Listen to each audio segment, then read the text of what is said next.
As 2023 comes to a close, we are so very grateful for all of the ways that you support us here at VINwiki. Watching the videos, sharing the videos, commenting, liking, all of those things, but especially for your support of our sponsors like Auto Tempest. Auto Tempest is the sponsor of this video, and we are entering our 6th year of partnering with Auto Tempest to make VINwiki content and, of course, Car Trek content, which we will have some more of coming in 2024. But we love Auto Tempest for their support of the channel, but most of all because it is the best way to shop for your next car. They compile all the results from all the major listing sites into one place. So thank them for their support of VINwiki right now by clicking the link at the top of the description below. You searching Auto Tempest to find your next car is not only the best and most powerful way to do so because they compile the results from all the major listing sites into one place, but it is the best way to thank them for their support of our channel and make it easier for us to keep making fun content. Like the stories that we're celebrating today, a lot of them were already sponsored by Auto Tempest, and I hope this is not the first time you've seen them, but these are the top 10 car stories of the year.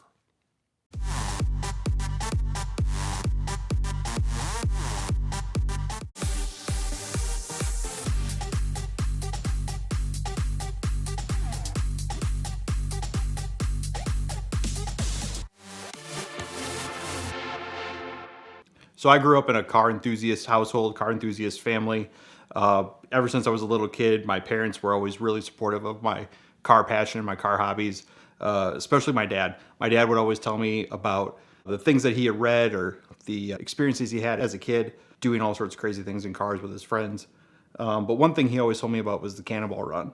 He had read about it in the magazines when he was in college, and he read the Brock Yates book when it first came out. So as I got older, my dad and I started doing a lot more car things together. We would go out and always have these crazy car adventures, go shopping for something different. We'd try flipping cars. We raced for a long time. We started out autocrossing with a 1988 Fiero. We graduated eventually to racing in a ZR1 Corvette, a C4 ZR1. Autocrossed with that, did some high-speed events, did some track days, that sort of thing. But it was always coming back to one day I wanted to do a Cannonball run. So a couple times in my life, I had tried building a car, tried getting into like that Cannonball mindset. And in 2020, I was able to buy a car and really start building it up. The car that I picked was a 2008 Saab 9.5 Aero. And I'd gone through like this list of what makes a great Cannonball car. And I remember when Alex Roy set the record, and I remember when Ed Bolian set the record, and I remember thinking through like, why did they pick their car? It's got to be a fast car, obviously. It's got to fit all the people, fit all the gear. It's got to be able to handle a long trip, good fuel economy. And especially when I thought about Ed's car, and then later Doug and Arnie's car with Ursula, I thought about it's got to be a little incognito in some events. And so I settled on the 9.5 Aero because I figured it's a pretty obscure car. Not a lot of people know Saabs. It's difficult to pick out, and especially being a silver car, it's going to blend in with a lot of things on the road. I ended up getting a 9.5 out of New York, had it shipped home, and started building it up. I spent the summer of 2020 building the car. My wife and I took it out actually to South Dakota on a test run in October of 2020. That proved very helpful. We learned a few things about the car that needed to be tweaked and tweaked it up over that winter. Eventually in spring of 2021, I was ready to take it out on a run. A good friend of mine from work, Curtis, for some reason volunteered to go with me. And we went out to New York in April of 2021, and we did our first Cannonball run. Curtis and I did our run in 32 hours and 7 minutes, which was fantastic because we ended up tying the Diem and Turner time set back in 1983, which was the time to beat when I had first learned about Cannonball. So it was really special to me that we tied that time. And I always knew that there was a little bit more. There was always something more. My Cannonball story had started but not ended at that point. In planning for that run, I got to know a number of people in the Cannonball community. One of them was Ben Charlie Safari Wilson. And at the end of our run, Ben sent me a message and said, hey, I know about this 100 horsepower event. It's coming up in November. If you're interested, I can get you an invite. I said, yes, absolutely. I want to get in this event. And that ended up being the musket ball. So I go on the musket ball, and when I'm there, I get to meet a lot of these great Cannonball people that you always hear about, people I've talked to but I've never actually met in person, a couple of them being Mark and Wes. And at the end of the musket ball, Wes and I get together and decide to go have lunch at Cheesecake Factory. We're having conversations of like, hey, who's going to be the third person? And we're going to, maybe this person, maybe that person. Well, we come to a conclusion that, hey, let's see if Mark Spence wants to do it. Every time someone reach out, you get that fire to do it again, which we all have. Whenever a special event comes on, whenever anything Cannonball pops up, there's that little fire deep down inside, and you just have to keep it going. So when they reached out to me, I was pretty much like, I think I'm over it. This is just a chapter in my life. But if I do it again, I want to take on 7405. Because I always knew that there was time left on the table. As soon as you come into New York City, the first place you always go is to the Red Bull. It's kind of just, it's the Church of Speed is what I like to call it. And we're parked out front, and there's these kids walking down the road, and they stop and take a picture of the building. And the only reason someone's going to stop and take a picture of the building is because it's history and the lineage about it. And we thought for sure that these kids are going to be posting online and tag like Cannonball and alert everybody that we were there. Because very few people actually knew we were there. Pull out their phones, they take a picture of the building, and then they look at us, and we got the Saab sitting there with all the antennas and the trunks open and all our bags are there. And we thought for sure we were busted right there. So we get in the car, we get started. We figured out the lights, like, okay, this is when this light goes green, that's when we're going to start. We head out. It takes us approximately 5 minutes to get out of New York City. We get through the tunnel, start heading through New Jersey. There's no issues, and we hit Pennsylvania. We hit Pennsylvania, there's some cloudy weather, some fog, stuff like that. When we were in Pennsylvania, driving along, just making our way through traffic, there happens to be a goose that flies up. A tractor trailer's driving and catches the goose, and there's feathers everywhere. So now we can see this bird just in pieces in front of us, and we're like, all right, that was totally unexpected. Right after the first fuel stop, Nick got behind the wheel, and we came up on an Explorer on the turnpike, and it was a canine unit. You see the big canine in the back window and everything, and you saw the light bar on the roof and stuff, and we were a little distance behind it because we weren't going to go crazy through it because we were in a construction zone because it's Ohio and everything's under construction. Then we start realizing that it had South Dakota tags on it, that it wasn't an Ohio vehicle. So that's when we proceeded past him. But as soon as we would start to get past him, he'd throw something on his laser or radar, and we'd light up and we'd slow back down. He just kept messing with us the entire time until pretty much we were like, you know what? We're just going to go. We got out of the construction zone and just hammered it and kept on going across 80. As soon as I got back in there, we knew we had Arnie ready to pick us up. He was going to guide us with his Audi S6, which is kind of a redeeming moment for me because he was scouting for me on my 2830 diesel run when the AMG got destroyed. And I saw that entire thing. And I was very happy that we were able to complete this all through Chicago, all the way into the world's biggest truck stop, is where he dove off and turned around. But the worst thing about it is we did this run during a holiday weekend, and Chicago traffic was gridlocked bumper to bumper as far as the eye can see. So I know Mark is really upset that we are going through Chicago and it's just gridlock traffic, but as soon as he gets out of Chicago, he's able to just take off, and he is flying, keeping up with Arnie, basically the rest of the way through Illinois. The cool thing is, I'm from Wisconsin, and that's where my folks live. And like I said, my dad is who got me into Cannonball. And my whole family is on the Joiner chat. They're watching the event, and all of a sudden, I see a message pop up on the Joiner from my dad, and he says that he's on the road. Come to find out, through a few more messages on the Joiner chat, he is driving down to Illinois to watch us go by, which I'm thinking, okay, that's cool. He's going to get a video or a picture of us flying by on the highway like you always see. That'll be really nice. And then the next message comes, and it says, Chuck is on I-80. Oh no. My dad is on the highway that we are on, and like we're really worried. He's driving by himself. He's going to get in the way. So I message over to him, and I say, Dad, I see where you are on the Joiner map. Get over to the right-hand lane and slow down and watch out because we are coming right up behind you. And sure enough, we see Arnie coming up on my dad, and he goes flying by, and we come right up behind Arnie, and we're flying by my dad. My dad's over in the right-hand lane and going like 75, 80 miles an hour, and he's looking at his phone trying to read the message on the Joiner chat as we go flying by him, so we missed the whole thing. I felt kind of bad. we're heading into Iowa, and it seemed like every time that I was behind the wheel, I would be the one that would get all the achievements on the dash, check engine light, transmission light, all that stuff. Well, this is the part where the transmission light comes on. I'm driving, Nick's in the passenger seat, Nick's the Saab guy. This is actually my first time driving a Saab, so it's an interesting task. So we're doing some research. Nick's like, well, what color's the light on the dash? And he's pretty much troubleshooting it from the passenger seat. We're starting to notice it's like getting a little bit sluggish, and our fuel stop's coming up. So I get off the off-ramp, hit the stop sign. Now there's a little bit of an incline. Well, at this incline, I come to a full stop, and then when I start getting on the throttle, it's just sluggishly getting through the intersection.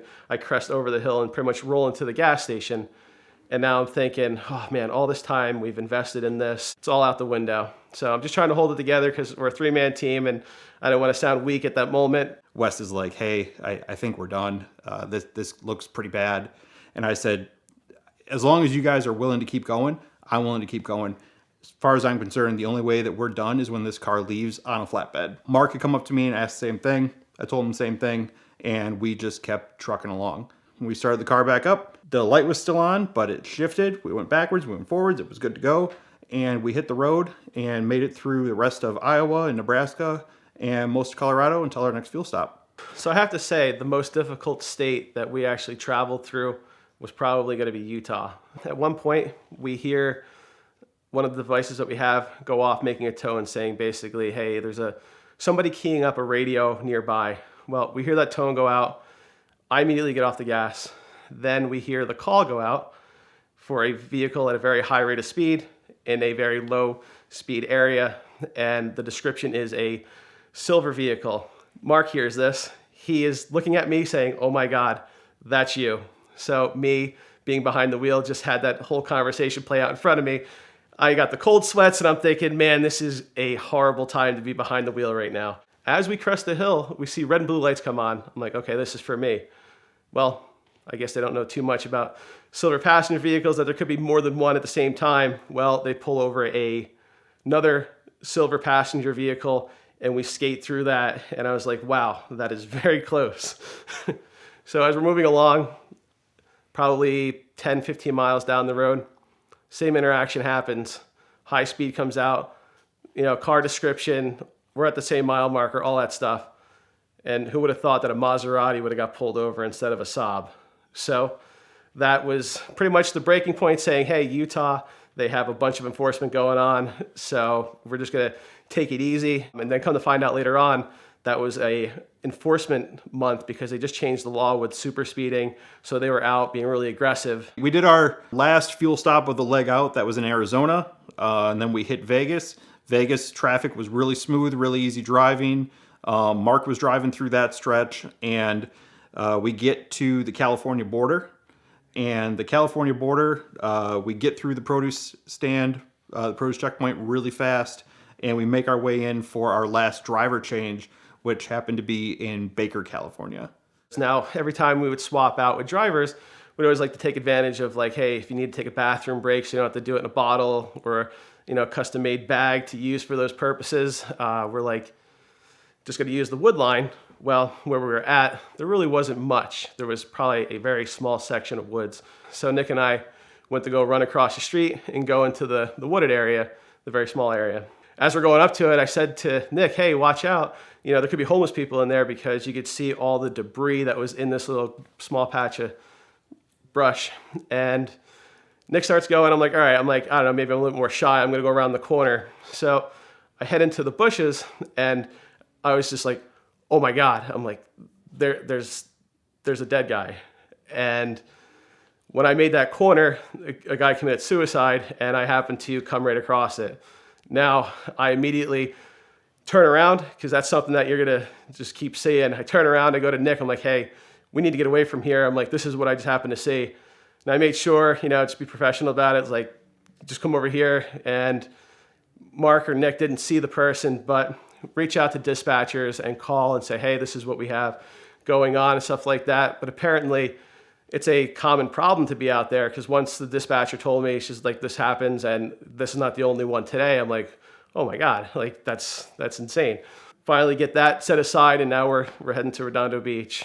So my first run out in the Saab with my buddy Curtis, we did 32 hours and 7 minutes, and I knew the car had more in it. I'd done a lot of work to it. And so obviously after the incident with the dead body, that was definitely something that kind of got into our nerves a little bit, but we knew we had to keep on trucking. So I'm driving for the last leg, and we make our charge down into LA. Traffic going into LA was pretty good, all things considering. And as we're coming up to the last couple turns before Portofino, I'm looking down at the clock off on the side, and I keep asking, how much time? And they're like, it's 31:50, it's 31:55, 31:58. There we are sitting at the last light before you turn into Portofino, and it's red, and there's people everywhere, there's pedestrians, there's cars, there's no way you're running this light. And I just watched it tick over from 31:59 to 32 hours. Like, oh no, I can't believe we didn't break 32 hours. The light turns green, we peel off, I drive it around the curve, over the speed bumps, and we get to the Portofino at 32 hours and 1 minute. And our turnaround team is waiting there for us. So one thing that we knew was doing it out and back is we wanted to kind of have a fresh start for the eastbound run. So when we got to LA, we had 2 people waiting there for us. We had mailed out a spare tire. They were waiting with gas cans and topped off our tanks. They had extra snacks and supplies and things for us. We all ran inside of the hotel and actually used a real bathroom. About 11 minutes later, we had fueled up, restocked, and we were back on the road heading east again.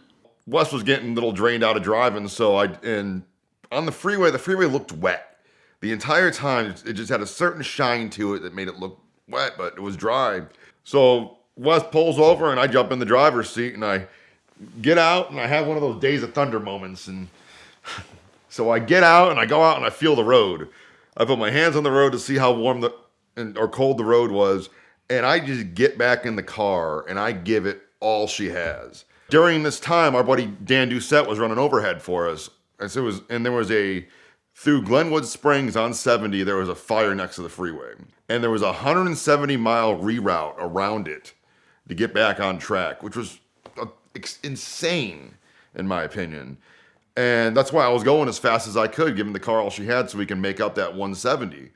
And by the time I got through the Red Rocks and all that, I was drained. That driving stint, I don't even know, I think it was about 200 to 300 miles. I was just drained. And that's when Wes took back over. The weather keeps getting worse and worse and worse. Now it's starting to snow. Trying to keep the speed up, but we have good tires, everything like that, but it was just next to impossible. I think I probably got down to 30 miles an hour on the interstate because there was at least 2 inches on the road, and the car was trying to go up a hill, and it's skating left and right, and Mark pops up saying, is it snowing? And there's trucks hitting us with snow driving by. It was just a really bad time through that area, and you hit that point, especially there, that you start getting tired, or like you're always like, oh, I can go a little bit more, I can do a little bit better. And whenever you have those moments in Cannonball, that's probably the time you shouldn't try to go anymore, where you're like, oh, I got a few more hours of driving, or I got another 100 miles in me. And that was my mindset, because I was like, oh, I got this. Well, I was driving the car, and it was really quiet, everything, nothing on the radar. And I look up in the rearview mirror, and out of the corner of my eye, I just catch 2 headlights lining up. And it looked like an old square body truck or a tractor trailer just barreling down on the bumper. And I'd jump in the driver's seat, and Mark's like, are you okay? I'm like, listen, we need to change out because this is now unsafe. Because obviously when you're cannonballing, you want to be as safe as humanly possible. And that was at the point I was like, yes, take over. Because we were all sort of hitting a point where we're like, okay, we just got to break through this darkness and get back onto it. I take over driving. We do our fuel stop 10 miles later, and when we get to Denver, for whatever reason, everything just calms down, everything opens up. It's the middle of the night, the roads are clear, there's no weather, and we pick up one of our spotters. And he says, hey, I'm in my M3, try to keep up, I'm gonna just go hammer down until Nebraska. So basically from Denver until just past the Nebraska border, I don't think we were below 140 at all the entire time. Even at one point, Roger said that he actually had passed a trooper at 120 miles an hour, something crazy like that. The trooper turned his lights on, but didn't do anything. So Roger's like, well, I guess we're just going to keep going. So now I got the final leg heading into the city and take over just, Western Pennsylvania. Now, anybody that knows about Pennsylvania, they have some huge potholes. Well, we hit this one massive pothole to the point where I'm like, I just destroyed this wheel. Well, I could tell that it had air pressure because nothing was really going on. And I hear Nick in the back saying, hey, did you just bend a wheel? In my head, I know it was bent, but I was just sort of working my way through it. So that way it wasn't as bad. I can make it. We made it this far. So as we're going through, eventually I look in the rearview mirror and I see Ford Interceptor headlights. And I'm like, I'm just gonna slow down, let this trooper go by. Well, needless to say, it was one of our spotters, Dave Collins, just an absolute maniac. Blows by us and we're like, oh my God, that's our spotter. And followed him in through Pennsylvania, New Jersey, lose him when we get into the tunnel in New York, but we actually regained contact with him on 31st just as we're pulling up to the Red Ball garage. And when we get there, I said to that guy, I'm like, you are an absolute maniac. Our final time in, 65 hours, 28 minutes. So we knew that we had beaten the record. We'd beaten it by 8.5 hours, which was way more than we thought we ever could at the time. Just so excited, so happy to be in. And we're celebrating, we're out on the street. When we did that 65-28, I was euphoric about beating my own record. And I don't think anyone else has beat their own record besides Brock Yates. So that was a pretty cool thing to be able to deal with, that one of my idols I had something in common with, besides Cannonball. When the flow of congratulations started coming in and everyone was watching us, and it was just it's a very euphoric moment. And then that's just kind of it. You know, when you finish a Cannonball, it's a lot about what it's done for you and a lot less about what it does for everybody else, because there really isn't anybody that cares about it besides our group of people. So it was kind of unique that we actually had a welcoming committee there to meet us and celebrate with us. But when it's over, it's over. So we just went and got some sandwiches and went back to the hotel and went to sleep. World record holders.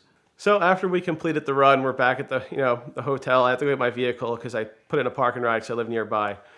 So heading there, I'm just sitting in the back seat thinking, this is probably too good to be true. I just feel like this is only going to last for a little bit. And little did I know, 7 days later, that our record would be overthrown.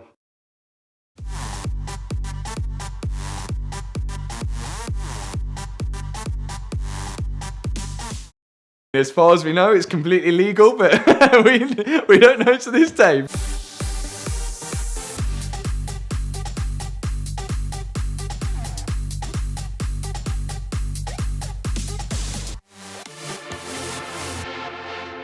I never was a Porsche guy at all, and I kind of agreed with my girlfriend that they all look the same. I didn't really understand the model names and numbers, never really got them. Everyone says you've got to drive them to really get them, and a Cayman S came up on Copart, and the actual repair work that I wanted to do on a car was quarter panels and roof. I wanted to learn how to do it, and that had all the damage that I wanted to learn how to do. It had rear quarter panel damage, it had door damage, there was not one good panel on it, apart from, I think the bonnet was okay, or the hood in America, but the car had been completely rolled over and not one thing was good on it. I bought that car, nobody else bidded on it on Copart, so straight away you're worried, and when it got dropped off, yeah, the car was an absolute state. Every single panel was bad. Everyone who looked at the car just thought I was mental. We ordered the parts from Porsche and drilled off all the rear quarter panels, the A-pillars, the roof. The car was a complete shell of a car, and rebuilt everything from scratch, really. Every single panel has pretty much been replaced, and the engine was good. And as I mentioned, it wasn't really a Porsche car, but when I got that on the road, I could not believe how well a Cayman S drove. Like, it's only a 2.5 litre 4-cylinder engine, but it was fast and it handled so well. And I've said to my film and Matt, I was like, I'm thinking of selling the Aston because I like this Cayman so much. Since having the Cayman and driving that every day, and people seeing that, and the Porsche content was doing really well on my channel as well, then Adam LZ's 992 GT3, which got crashed on Tail of the Dragon, then got put on Copart in the US. Again, I thought it's not a possibility I'm ever going to buy that. It's 4,000 miles away from my house, in no man's land really. Like, buy cars in the UK, I've not got anywhere to rebuild it. There's no chance of me buying it. But everyone kept sending me it, and like, I loved the car, and I knew how hard it was to get one as well. I mean, it's all invitation only in the UK to buy one. They sell in for over the actual list price of the car as well. Anyway, a month before this car appeared on Copart, Adam Elsley's GT3, I'd met Freddie Tavares, and he came over to the UK, met him at a car show, and he mentioned to me, if I ever want to rebuild a car in the US, give him a message and he'll happily host me at his place. And that just stuck in my mind. And when this GT3 popped up, I gave him a message and said, were you serious about that offer of coming down to rebuild a car over there? He goes, yeah, absolutely. Yeah, come over, rebuild it. You can have your little space in the unit. Go for it. So he helped me out with bidding on the car. I won the car. And the only time I've ever seen that Porsche is on Adam's channel. And the damage, we only knew what the damage was going to be from Adam's channel. So before we went, we were zooming in on the damage, trying to find, oh, it looks just like a bumper, a wing, a headlight, perhaps a bonnet, and some suspension damage. So it'd be a nice, easy rebuild, and it'll break me into doing stuff over in America. We flew over to America, and then one problem led to another problem, led to another problem. We got here, started stripping apart the car. We found it had structural damage to the front tub. Then starting the car was an issue as well. We found out like pyro fuses for the car, which break when the airbags go off. That was hidden way underneath the dash. So a lot of complicated stuff was going on with the car, and we only in America for limited time each time. Freddie then mentioned to us, oh, we need structural parts, and the US will not sell you structural parts because of their law over here, where Porsche registered repairers have to pay millions of pounds, I'm sure they were saying, for a license to be a Porsche registered repairer. So if you go into a dealership and ask for a front tub, which is what we need, they won't sell it to the public at all. But the UK will sell it to the public, but they won't tell you how to fit it. The US Porsche would sell us airbags, which made no sense because they can sell us explosives, but they can't sell you structural parts. So they were happy selling us airbags because we obviously couldn't take airbags on the plane. But it's a weird law, but it's all to do with money, I think, because the body shops pay so much to be certified repairers. So I think that's why if they sold me a structural part, these body shops would be going to them and saying, how come you're selling this YouTuber who has no idea about doing body work on a car, structural parts, and you're not sending them to us to repair it? So I think that's the whole reason behind it. The only option was to fly back, contact UK Porsche and ask them, okay, we need this front tub for a 992, this is what we need, and we'll buy as many parts as we can there, we'll put them in our suitcase, and we'll fly back to America with these structural parts in there. You'll see videos of us with huge boxes going back, and I mean, as far as we know, it's completely legal, but we don't know to this day. But we got it over, and we started all the structural repair on the car. And luckily, Jack at Freddie's workshop has done a lot of structural repairs to cars before. He's been in a body shop there, and have carried the experience from doing the Cayman S as well, so that really helped. Since then, we've rebuilt all the structural parts of the car, we've done all the suspension damage to the car and had it painted, but at the same time going to and from the UK for parts. But the best thing as well is Champion Porsche in Miami have actually helped us as much as they possibly can without selling us the structural parts. So they have been a real help, as much as a lot of people think the main dealer are against us. They're not against us, they just try to follow rules. So it's trying to please both people at the same time. But they are shocked that the UK people can sell us structural parts. But it is what it is. And now we have a GT3, which by the time this video probably goes out, is actually on the road. So it's made a really good story. Our whole plan at the end is, of course, the car got crashed on Tail of the Dragon. The whole idea was to rebuild the car and take it back to Tail of the Dragon and actually see it. And again, I've only seen Tail of the Dragon on videos, so actually seeing it in real life is going to be another kind of huge reality check and be amazing to drive as well, but also a perfect end to the story to take it back to where the car was crashed. And we just want to see the corners, sort of see exactly what happened. It would have been amazing to get Adam involved, but I think Adam is really shook up about the whole crash. I mean, understandably, all the airbags went off, had his girlfriend in the car as well, and then a white truck just comes completely on the wrong side of the road and wipes out pretty much his dream car at the time. So I can understand why he probably doesn't want to see the car, but it would have been amazing to get him on the channel. But I think, yeah, it's not a good idea for him. But to go back to the place is going to be an amazing end for the story. And hopefully it stays in one piece and we can take it back afterwards.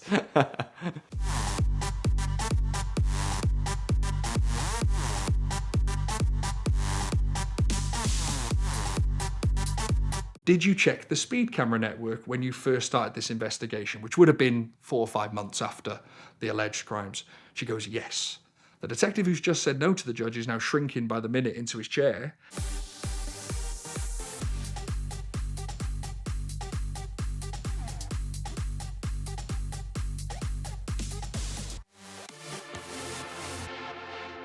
In June 2018, there was a lot of publicity, newspapers, radio, about an alleged drive from John O'Groats to Land's End, and that I was responsible for setting the record from John O'Groats to Land's End in 9 hours and 36 minutes. I was then arrested, the car taken off me, a lot of my property was seized, and then I was released pending investigation. While I was released pending investigation, I went over and did the C2C Express in a 1974 right-hand drive Jag that we shipped over, and had an amazing experience, and just fantastic. Just met all these friends and it was just brilliant. And then when we came home, I had a very big envelope arrive. Bearing in mind, it's been probably a year and a half now since my arrest. I've been charged with 6 counts. The first 3 are dangerous driving. 1 for dangerous driving with an unauthorized fuel cell. Dangerous driving on roads within the United Kingdom. Another dangerous driving within roads of the United Kingdom, to sort of double it up. The 4th one was perverting the course of justice by using electronic equipment to evade speed cameras. Then there was the 5th one, which was perverting the course of justice for using fraudulent number plates to evade speed cameras. And then the final 6th one was using a fraudulent number plate from my home, ironically. So they make me drive all the way down there to plead not guilty. So you plead not guilty at the magistrates first, and then they'll take it to Crown Court, because these charges can't be dealt at magistrate level. They have to go upstairs, as they say. So that Christmas was quite a sober Christmas there, because it's happening. Thought it would get brushed under the carpet, that there'd be no further action. No, there's going to be a lot of further action. So it's January sort of 2020 now, and it's my first sort of hearing at Crown Court. Now this is very frightening, really, because it is how you'd imagine it in the UK. The judges wear the big wigs, the red robes. They put them very, very high up. That the courtroom's very sort of old and mahogany, and it's all quite serious. And there's so much ceremony and sort of pompousness, and it's very sort of as you'd imagine. These are the courts that do, terrorism, murder, the most despicable crimes. This is the highest court in the land. In fact, the court next to us, there's only 2 courtrooms, is a murder case. So we're there, and I have to now plead guilty or not guilty to the charges in front of the Crown Court judge. So I'm in this glass dock with 2 security guards. The prosecution are down there. And the judge is a long way away, but I can clearly see he's looking directly in my eyes. And he says to me, if you are found guilty of these charges, there will be grave consequences. Now, I already knew there was going to be grave consequences, because the charges I was facing, perverting the course of justice, it can be life, depending on the circumstances. My barrister friend and stuff was saying, look, these charges, I'll be real with you, you could be looking at anything between 3 and 6 years behind prison. And you're like, that doesn't sound like a lot, right? But it is when you've got to do that time. My wife was pregnant, heavily pregnant at the time, and then COVID hit. And as we all know, the world started to shut down, including the courts. They were closing the courts for the first time ever. And this had massive repercussions. I think this can only be a good thing, right? There's a backlog of cases building up. They're going to look through them and they're going to go, this is a silly case. Let's just get rid, right? We've got murderers to deal with. That did not happen. So in around sort of June time was the first time we were allowed back into the courts. At that point, we've been served the evidence, we've given a defence statement in, and we're fighting this, right? Their cases doesn't really make sense. And we have an admissibility hearing with the judge. This is a new judge that's come in. The old judge wanted to hang me. You could just tell he was ready to just don't waste time with the trial. Let's go straight to the hanging. But this new judge is looking at it, and he's looking at it with fresh eyes. And we have an admissibility hearing on key bits of evidence. Now, in the press, there was a 9-second piece of video of me driving my car in the top of Scotland past a police car, right? They were saying it's from the day of this alleged record run. And I was like, I've been to Scotland loads of times in that car. How can you say it's from that day? Well, the police car we passed, they'd managed to find the police officers who were sat in that car. We're like, oh, okay. So we look at the statements, and both the officers write statements in the top of Scotland. I don't know how they found them. And they go, we were there on the day doing speed enforcement. We're like, okay, this isn't looking too good. We have no recollection of any Audi S5 passengers that day. So they say, well, maybe they missed it. And we go, well, how often do they park there, right? This video could be from any day. We do a freedom information request. Turns out the police park there daily. And we're like, it's from a different day. So we're arguing this in front of the judge. And the judge says, well, how can you say it's from the day? Well, what's the relevance of this video? And the prosecutor says to the judge, well, there's beeping in the car, my lord. The judge goes, well, could be a microwave for all you know. And the prosecutor's like, well, I doubt it would be a microwave. And he goes, let me stop you there. I go to the Nürburgring twice a year. I have radar and speed camera detectors in my car. If it's not from the day, it's not relevant, and I'm ruling it inadmissible. And just draws a line through it like that. Of all the judges in the land, I've got one that goes to the Nürburgring twice a year, right? So my barrister, who was sort of representing me at that time, a friend of the family, sort of said, will you be reserving this case to yourself? Because, like, we need this judge. We need the Nürburgring judge. And the judge leans back on his chair and he rubs his shoulders and he looks at me and he goes, yes, I will reserve this case to myself. And that was the moment where we thought, there's a fighting chance here. We're going to get a fair shake. Because up until that point, it was just like, we're just marching me off to the gallows. So that was a good day. And we realised then, right, we're going to have a fighting chance here. The prosecution are really scrambling now to try and get this case to go through because they've argued and fought for this case and they've spent so much money on it. It's like, we have to get a conviction here. We can't drop it now. So much money's been spent and arguing it through with the COVID and everything like that. It's like we have to get a result. So things push on now. We're sort of moving into October and a trial date set for December. So it's the start of December 2020. And at this point I've gone, right, we're getting very technical here. We've had experts brought in. We've got a GPS expert, speed camera expert, ex-police. They're all writing reports. Paperwork is building up. So the prosecution's case, they had cell phone evidence. So they tracked a cell phone that was registered to me at the top of Scotland at around 8 o'clock. And it was plotting down, connecting to the masts through the top of Scotland down towards the middle of England. And then it disappears for the English side of the trip and then appears attached to a mast near Land's End at around the time that this alleged time would be sort of there. There was also a GPS tracker that had tracked the alleged vehicle. So every 15 seconds, it was given a speed and location all the way down. Now, they'd had warrants and subpoenas or whatever they're called to access my bank details. That's how they found the GPS. That's how they found my cell phone data. And they're plotting this all on a map. So it's like, right, well, we need GPS experts and cell site experts and speed camera experts. So the guys we found, awesome guys, they come in and they're looking at it and they go, this is the ropiest case I've ever had to deal with. They're just basing it on a printout. Like this spreadsheet could have just been made and printed out. It's just an Excel. Where's the data handling? Where's all the certification with it all? And the prosecution are like, it is what it is, right? So we start looking at it and cross-referencing it. And what we start to see is the speed cameras, there's 105 speed cameras from the top of the country to the bottom. The A9 has the second longest average speed camera section in the world, about 115 miles, and that's an average speed. So you enter it, you have to stay below the speed limit for that 115 miles, otherwise there'll be a picture taken. And then the other ones are fixed Haydex speed cameras. You know, you can't jam them, you can't interfere with them. If a pigeon flies through quick enough, they're going to be activated. And they're on the motorway and they're calibrated within an inch of their life, home office type approval, the highest standard in the world. And there's no activations, there's no images of a car going through the country. So the GPS data, we're looking at it and we're cross-referencing it with the speed camera, and the GPS, if you're to believe it, as the prosecution are saying speeds of 130, 140 through the middle of England on the highway, past these cameras. And you can go down to the detail of going, unless that car can brake quicker than a Formula One car and accelerate quicker than a Formula One car, it's doing 130, 140 through these speed cameras. And then the average speed cameras in the top of Scotland, well, it's saying it's averaged nearly 90 odd mile, 92 mile an hour through a 50. There's this sort of thing where we're going, well, are they just going to drop these speed camera activations? Do they have them? Well, what's going on here? So they're sort of skirting around the subject a little bit. Our experts are saying, well, I would trust the speed camera network in the UK over this $15 a month GPS tracker. But the prosecution are heavily relying on this. They're going, this is it. It doesn't put anyone behind the wheel of this car, whichever car it is, but they're saying this is proving the speed, it's dangerous. So we end up in this situation where we walk into sort of the trial, and both experts for the prosecution and for the defense have said, right, this is agreed. Nothing can interfere with those speed cameras.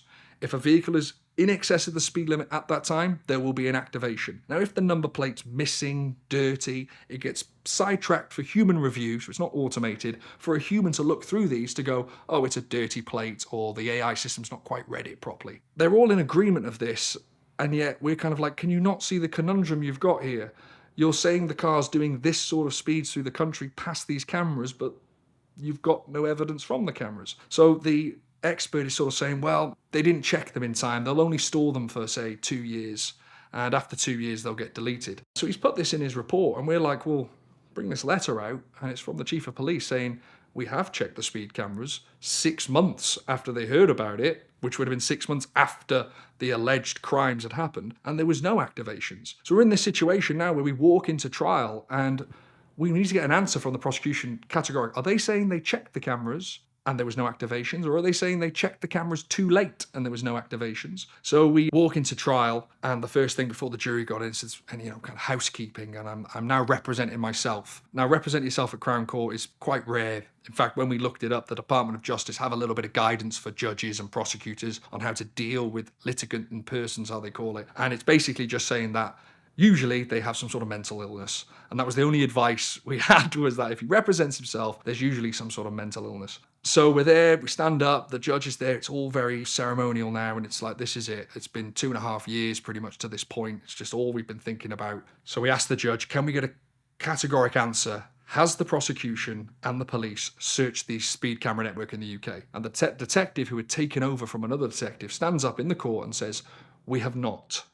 And the judge goes, well, there you go, that's the answer. And I'm like raging about this. I'm like, whoa, hang on. They can't proceed to trial on there's no evidence because we didn't check, but there could have been if we'd have checked it. No evidence is no evidence, right? So this doesn't go down well with the judge. So it's the first impression, and the judge is like, I will not be undermined in this court, banging the gavel. My buddy who's with me sort of like pulling on my kind of belt strap to sort of like, just sit down, right? So we're like, okay. So like, there we are. We're just gonna have to push on. Right? They're saying they've not checked them. This is a huge hole now that they're going to rely on to try and explain away these problems. So the first witness comes in, and she's given evidence from the embassy in the Middle East, because she was the detective who led with it, and now she's moved over to the embassy in the Middle East. Prosecutor asks her the questions. It's all very pleasant. And then I ask my question. I cross-examine her. And I ask the question, did you check the speed camera network when you first started this investigation, which would have been 4 or 5 months after the alleged crimes? She goes, yes. The detective who's just said no to the judge is now shrinking by the minute into his chair. The judge is like writing some notes down. And I said, we've had experts since your departure who have all agreed that nothing could stop these cameras being activated, and there's no activations. Yet the GPS is saying speeds of upwards of 100 miles an hour past these cameras. And she says, well, some of these would have had wet film in them. Like old cameras in the UK have literally film in them. Now, obviously, we've spent 2.5 years researching this case. I'll tell you where every one of those cameras are, what the serial numbers of those cameras are. And I said, you're quite right. Out of the 105 speed cameras, there's 2 that have wet film. How do you explain the other 103? And she's like, it's just my opinion. And the judge kind of looks at her and says, excuse me, if the experts have said this, would you still stand by your opinion? Just my opinion. So it went well. I think it went well. We got that first witness out of the way.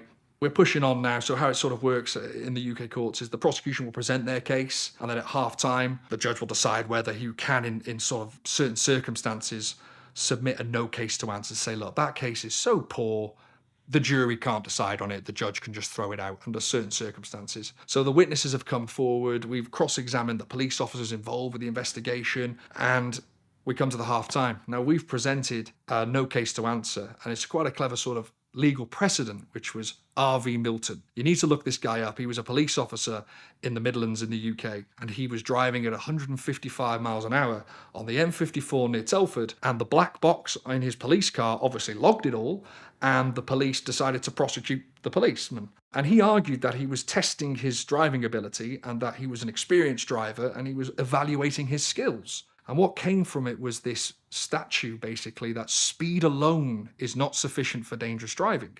Police officers and ambulances will break the speed limit to respond to emergencies, and speed alone is not enough. Now, I was charged with dangerous driving.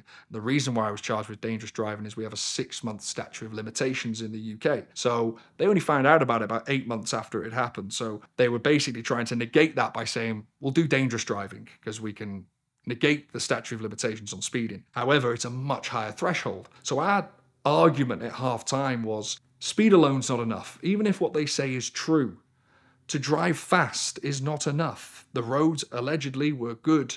There was no traffic. It was the middle of the night. So this was our argument. Now, the prosecution hadn't heard of this case or didn't think this case would be applicable. So we hand in this case to for no case to answer, sort of a submission. And the judge goes away to his chambers to look at it, and he's a bit of time.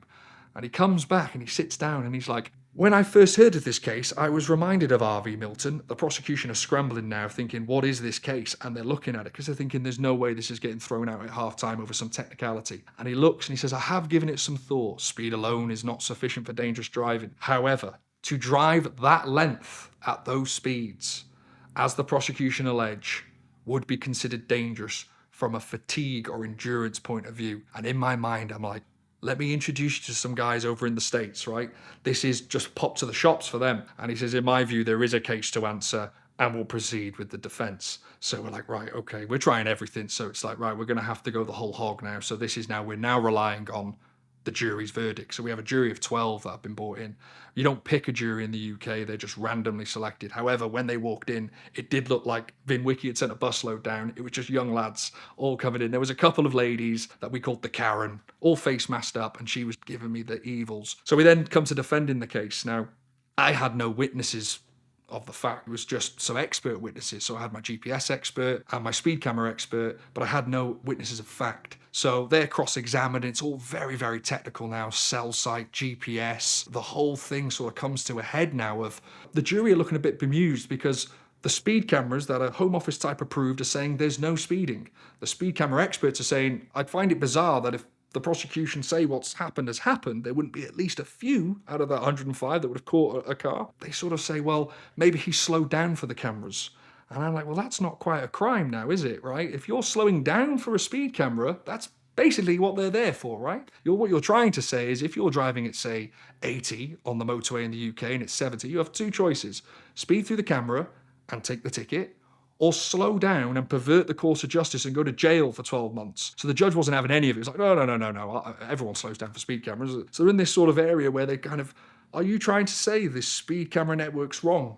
The system that you use to prosecute millions of motorists up and down the country every day of the week could be wrong? This was a whole can of worms they did not want to open. So it was all smoke and mirrors and just sort of skirt around it. So there was this big hole and the jury is sort of like, But then they're like, but why would he have this fuel cell and lights and all this stuff in the car? Because when they seized the car, it was fuel celled up. It had all these lights and sirens and detectors, V1s and all this stuff that is so alien in the UK.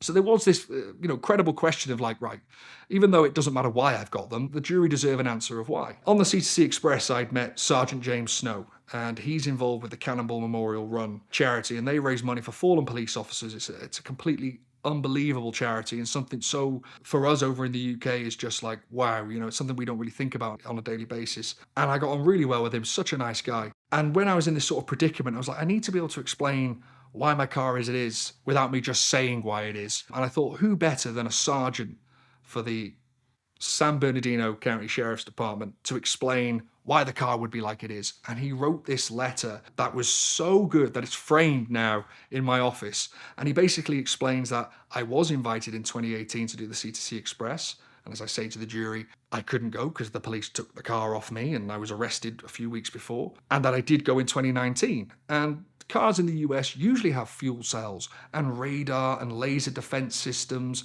are common in the eastern states due to illegal speed traps. And I'm explaining to the jury because I'm giving evidence at this point, so I'm in the dock. And obviously because I'm representing myself, it's basically a monologue because there's no one on my side to ask questions.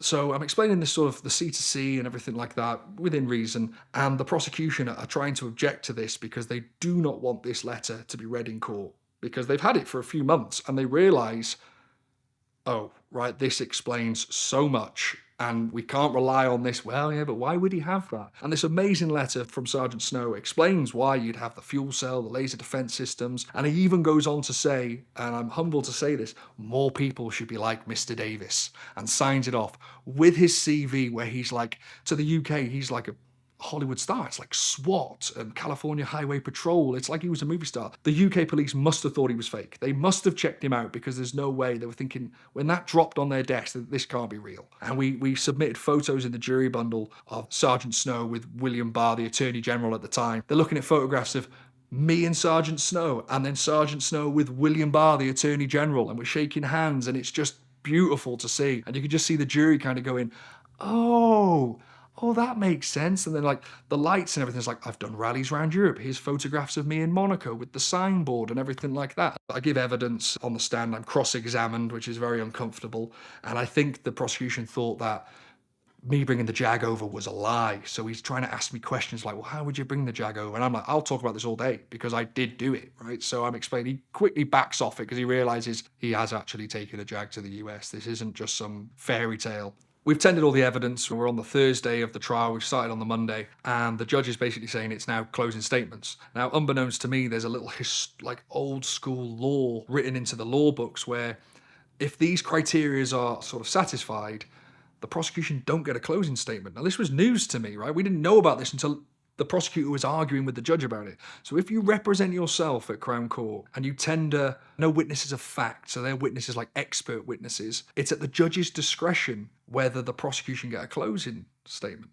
So the judge is saying the defence, Mr. Davis, will have a closing statement. The prosecution will not under Part 25 of the Criminal Procedure Rule. And the prosecutor stands up and he goes, Your Honour, it's at your discretion. And the judge turns to him through his spectacles and go, I know, you're not having one. Like that. And we're like, oh my God, this is huge. Because bearing in mind, they've not really heard from the prosecutor since probably Tuesday evening, Wednesday. So I say, Your Honour, if I could request that I give my closing statement tomorrow, because it's about 2-3 o'clock now. And he looks and he goes, yes, okay, court adjourned.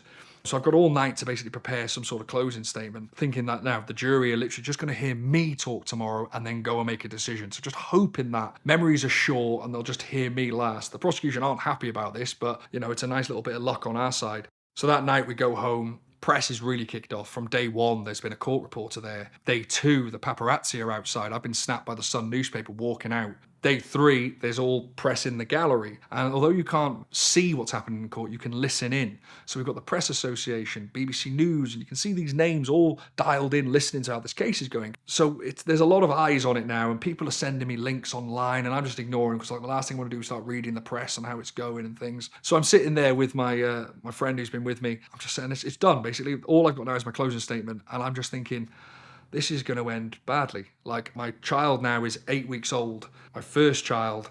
Things are getting pretty serious now. There's nothing else I can do. And the way we were feeling was the prosecution were going to try by hook or by crook to get this case over the line.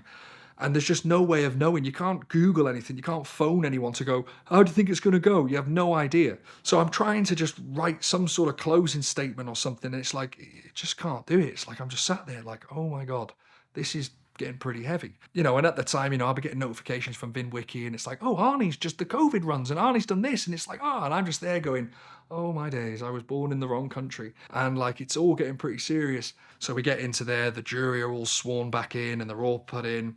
And I go up to the dock now to basically do a closing statement. So he says I've got about 25 to 35 minutes. Now that is a long time to just talk without sort of waffling on. So I look at the jury for the first time. I'm sort of really looking at them now and sort of, engaging with them, and I explain and we're looking through and summing up the case my way, really, saying that there's no one who puts me behind the wheel at any time. The cameras haven't gone off. There's no evidence to show that this even really happened. We're relying on a ropey GPS tracker that's been debunked by the GPS doctors and all this sort of stuff. I do my closing statement, talk for about 25, 30 minutes, explaining every key bits of the case and basically pulling out all the holes in the case how it doesn't make sense. I thank the jury and say, whatever your decision is today, just thank you for bringing this nightmare to an end. And then I turn to the prosecutor who, we've got to know quite well now, I guess, trying to be, amicable and that, shake his hand. And he was a fellow Welshman as well, which was quite cutting for me. So shook his hand and wished him well, whatever the decision may be. And now we have to go and just wait in the waiting room. How long? Again, you can't Google this, it's just how it is. So we're sitting there waiting and An hour passes, and on the tannoy it says, all parties in the case of the Queen versus Davis report to court 1. And this is like, next time I'm walking to this room a free man, I could not be leaving this room, because in terms of sentencing, if I was found guilty, it was likely the judge would say, I know enough to be able to sentence him here and there. So we walk back in, and I'm just about to go into this dock where I'd have to be for sentencing, because it's all the full ceremony and everything. You know, people are bowing when they walk into the room who work there and stuff. We've not reached a decision yet. The jury have some questions, and we're like, oh, what could the questions be, right? So we sit down, and there's a bit of a technicality here where they can't be given this letter that we've read to them because it's been redacted heavily, because the witness wouldn't turn up for court. He'd gone missing, a prosecution witness, which was ideal for us, and I think we know why he didn't want to turn up.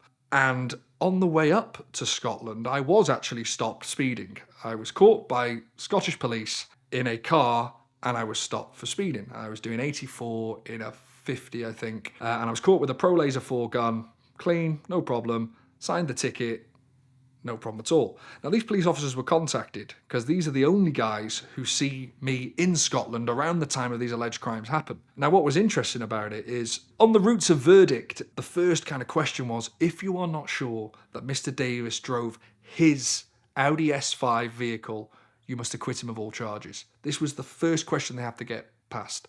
If you think he did, go to question 1, which is, do you think he drove dangerously, and so on and so on. So the fact that we're being brought back into court because the jury want to read the statement from this officer, we're thinking they can't answer that first question, and the only guy who sees me in a car is this officer, the officer who didn't turn up to trial, funnily enough, and we'd had to redact things that I disagreed that I'd said on that night. So the judge read it out to them instead, and read those things, and I'm sorry, there is nothing of note or modification in the car, and that's it. The jury go, okay, thank you. Back to the deliberation room. So it's like, oh, back into this room, just pacing around. It's torture, honestly, the worst feeling imaginable. We're thinking, trying to pick positives out of it, but also not trying to raise your hopes. We're like, oh, well, they can't get past question 1. This could be good. This could be good. But also, like, I'm also trying to prepare myself for, you're not going home for Christmas and, get your overnight bag, or not your overnight bag, it would be your 6-year bag, and to go to prison. So another 3 hours pass now. We're 4 hours in. And funny enough, it's coming up to 5 o'clock on a Friday. And we come back into court. And I go into the dock. They've reached a verdict. The jury all come back in. The foreman's chosen. Obviously, we don't know who he is. He stands up. Have you reached a verdict? Yes. Is it unanimous? No. Okay. So in the UK, majority would be 10 or more one way. So we're like, right, okay, well, there's either, I'm thinking, God, is it 10 people want to convict me or 10 people want to acquit me? So in count 1, how do you find the defendant? Guilty or not guilty? Not guilty. We're like, prosecution are like, well, this is all a bit of a blur now, because it just becomes a roll, because it's like, in my head, I'm quickly doing the calculation, like, well, if I'm not guilty on the first one, it has to be a home sweep, right? Count 2, not guilty. Count 3, not guilty. Count 4, not guilty. Count 5, not guilty. Count 6, not guilty. Like, that's like, oh my God, right? The judge just turns to me, bearing in mind we've had months in court and we've been here all week. You're free to go, Mr. Davis. Bang, gets up and leaves. And you're just like, oh, okay, right, all right. Security guard's like, good lad, because he's been following the trial the whole time. You go get your car. I have to walk through this door on the right to get my phone, because they've taken all my belongings off me, because if I'm found guilty, it's basically strap him up and put him in the paddy wagon and take him down to the holding cell. So I've taken all the stuff off me in case I do a runner. I don't know what they're thinking. So I have to go through the prison door first, which is a real surreal feeling. So I leave with the press are all there, all writing, prosecution, the detectives, everyone's all there. It's a full court. I walk into this room, right? I'm like just in shock, right? It's middle of COVID, and I give the security guard a big hug, and he's like, oh, but we hug it out. Don't know who he was. What a guy. And get my phone and stuff. I walk back into the glass dock. Everyone's gone, right? There's my buddy there, standing there, and the judge is gone. There's just the clerks, and the prosecutor is still there, and he's just staring up into the corner there and won't turn. I come out, I give my buddy a big hug. We walk out into sort of the reception foyer area. Press are like, you want to make a comment? You make a comment? You want to make a comment? And I'm like, whoa, jeez, right. So we walk back into this waiting room to like order a taxi or something. And the press are like trying to come in and stuff. My buddy's like, he's not making comment. He's not turned into my PR guy. I don't want to see any press. I just want to go home, right? So it's all settling in and everything like that. We order the taxi, and because cameras aren't allowed on court grounds, nowhere near them. They can literally only be at the door and the stairs that come down. So we're at the top of the stairs. We're looking down and we can see tripods and loads of feet and everything. And my buddy goes down there and looks, and he's like, there's live camera crews there and news vans, satellite stuff. And it's like, we're going, no, that makes sense. Murder in court too. The verdict's just come through. He's guilty. Be about that. It wasn't about that. It was about this run. Right, the taxi pulls up, I run into the taxi, they're all there, flash, flash, flash, flash, flash. We all jump in the taxi and go down the road, get back to the hotel. The receptionist at the hotel has been following the trial all week in the papers, the local papers and stuff. And she's like, oh, well done, like that. It was brilliant because they were like we get stuff printed every morning at the local print house. So they were literally seeing the evidence coming off and they were like, best of luck today, mate, best of luck. So we get there, sit in and it's like, wow, just a moment now, back in this hotel room. So I say to my buddy, I said, look, we're 120 miles from Land's End. I said, it's like 6 o'clock now. I said, let's not drive home. Let's end this where it started. So we get in the car and we drive all the way down to the Land's End Hotel and we have a steak dinner at the Land's End Hotel. And we're sat there and it's just surreal. And then on the news, it's a live, like on ITV News in the UK. And they're like, Tommy Davis has just been cleared of all charges at the Crown Court. Back to you in the studio. And it's all like proper doom. We're like, oh my days. Radio 4, all the radios were putting it on. It's like, Tommy Davis has been cleared of all charges. It's like gone out of hand where it's like newspapers, everything. And the murder that had happened, the murder trial, same week, nothing.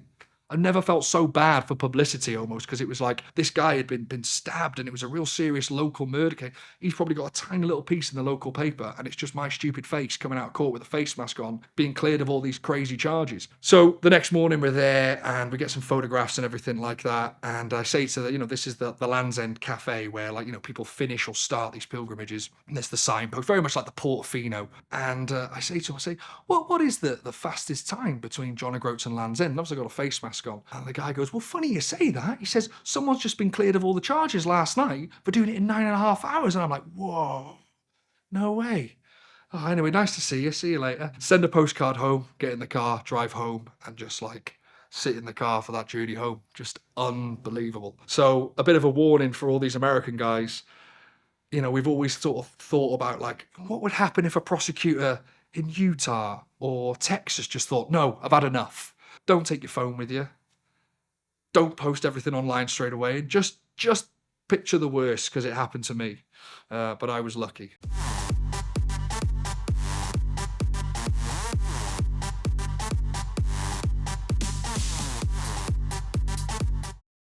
I'm having breakfast next to a Yoda. And I'm like, no, you're not. What are you talking about?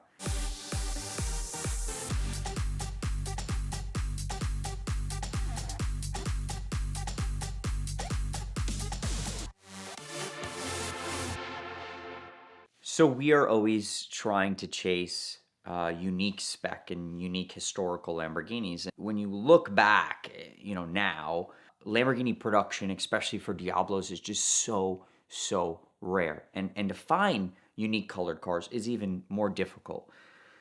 So I have a wish list at any given point of I sort of check off, like, where's this car? No one's seen this car. We got to chase this car. We got to chase that car. And there's sort of been this like white whale that's sort of, for years it would, come up for sale and then it would like disappear off the market. And it was a one-of-one spec. It was called Verde Olympus. It was actually a Mercedes color. It was a dark metallic green on green Alcantara SE30 Yota. Now, it was a factory Yota, very rare car, fully documented from new. And what was even more special about the car, not just this outstanding color, was it was delivered to a VIP, a Lamborghini VIP, a German collector, Manfred Schmidt.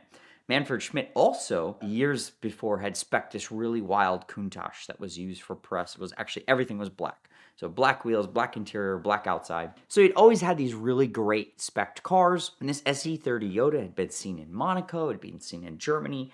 And he lived, obviously, a pretty wonderful life because he'd been seen in all these incredible locations. And I'd always heard rumors of it for sale. But when I'd really dig into it, I couldn't get to the car or get to the meat and potatoes. So there's a great friend of mine, Leo, that I've been dealing with for a long time. He's a Lamborghini expert in Europe, and he helps me on some European cars, and I help him here with US cars, and we're always comparing notes and really Diablo nerds. I mean, we go into weird VIN numbers and all those things, and he'd always told me about the car, and he'd talk to me, and we were always a little bit too far away on price, and it felt like the owner never really wanted to sell. So a couple of years went by. One day, one of our partners was actually chasing a massive Ferrari collection in Germany.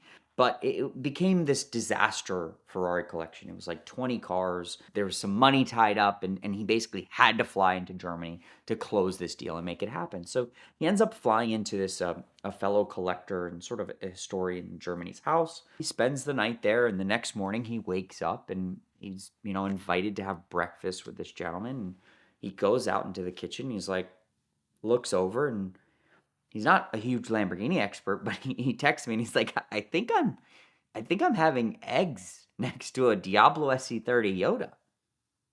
I'm like, what? He goes, yeah, I'm having breakfast next to a Yoda. And I'm like, no, you're not. What are you talking about? So he sends me a picture, and I'm like, that's the green on green SC30 Yoda. So the gentleman, apparently, like, his house was an old, like, dealership. It was like he was living, it was his kitchen, and he lived there, but it was like an old workshop that he converted into a house. So he had, like, cars stored, but it was, like, prominently in the kitchen. So imagine, this car was literally just sitting basically offside in his kitchen for almost 2 years. Never drove it.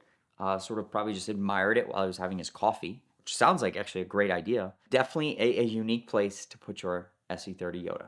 So I call him right away. I'm like, what are you doing? And he goes, I'm here and I'm chasing this collection. And I wake up, this is literally sitting in the guy's kitchen, this car. He, like, loves this car. We start talking. He's like, yeah, I guess he bought it from the original owner who's owned it since new for years. He bought it recently, and he doesn't want to sell yet. I'm like, we just got to stay on top of him. Like, you got to ask him. So a few weeks go by. He gets back into the States, and I said, let's call the guy now. Let's call the guy. So we call the guy. He says, no, I don't want to sell yet. I think these are going to be worth so much more in the future. And I couldn't lie to him. I said, I agree with you. Factory cars could be one of 16 or one of 17 factory Yodas. And I said, okay, well, just please do not forget me. Almost a year goes by, and one day we get a call, and he says, we're talking about cars, and he says, what, I might sell it next year. I'm like, no, we want it now. What is it going to take? So we negotiate a deal, and it was really exciting for me because, this is sort of one of the things that we always do, and you never know where something's going to end up. And I always, off my wish list, I try to put it in the universe or manifest it. And somehow the cars do come to us when you're always searching or you're focused on a little niche. So the car ended up coming to the US. I didn't tell anyone we bought it. I was sort of secretive, and we used a great photographer at Winning Auto, a gentleman by the name of Larry. And I said, listen, I need you to photograph this car the second it gets off the 747. You need to get these great arrival shots. I remember getting these arrival shots, and I'm just like, oh my God, that's absolutely insane. I will say, I hadn't talked to any clients about the car. I hadn't, told anyone, but I was actually a little concerned about the spec. Sometimes you can have a spec that's too controversial. You can have something that was unsellable in some ways. And listen, green is not for everyone. I love green. I personally think green's a great color on any car. Metallic green is one of my favorite colors in the world. I think it's gorgeous. The green Alcantara I thought was gorgeous. But just because I think something's cool doesn't mean everyone else is. So I was a little, I said, well, it's going to be interesting to see what happens. I think within minutes, I posted those photos. My inbox on our Instagram exploded. I mean, people were tagging, we are curated. Other Instagrams were reposting the photos. Like, is this the greatest spec ever? And literally, I had like 10 offers within 5 minutes. I sold it to an incredible Lamborghini collector. He actually owns the other Manfred Schmidt car, so I almost felt like it was important that he owned both, and they're both at a great home. But what was so remarkable to me was you never know sort of how the public is going to react to a spec and a car that's been hidden away for so many years and was like sort of this white whale. So definitely one of the most unique spec cars we've had, and definitely one of the most interesting, I would say, finds in where we found it in a kitchen. With many of these cars, especially in a situation like this, when it's sitting in someone's kitchen, you have to pay a record price. You have to break a record to get what you want. I don't think I've ever gone wrong by paying a record price for a car, because you are just basically proving its importance. Anyone that owns these cars isn't stupid. You know, they're discerning individuals, so they know what they have and they know the value. And it's about just sort of hitting the right strings. Sometimes it's the right day, it's the right moment. Even if someone's vulnerable. I was chasing a Lamborghini Miura SV for years. It's an original car, original paint. I called the guy just randomly after 2 years, and he said yes one day. And he changed his mind on that following Monday, and he said, I was having a bad day. I want to buy the car back. So sometimes it takes a world record price to move something, and then as curated, as we bring it to the public's light, and then it's up to the public to decide sort of what's it's worth. But you know, we made our money. There was sort of 2 world record prices paid, the price that we paid and then the price that the buyer paid. But I think with very special cars like this car, that's the only way to secure it.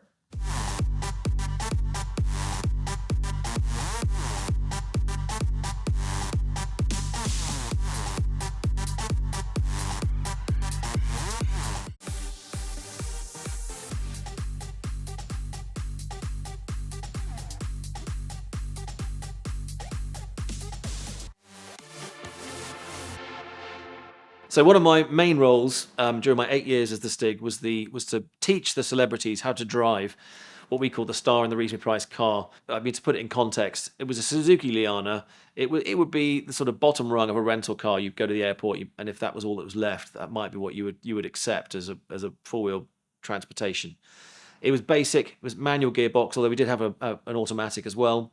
We had a few guests from America who had not experienced the stick shift. These people were, very successful in some shape or form. Actors, musicians, you name it, politicians. They were there primarily to do their interview with Jeremy, but as part of it, the experience was this roller coaster ride with me in this car.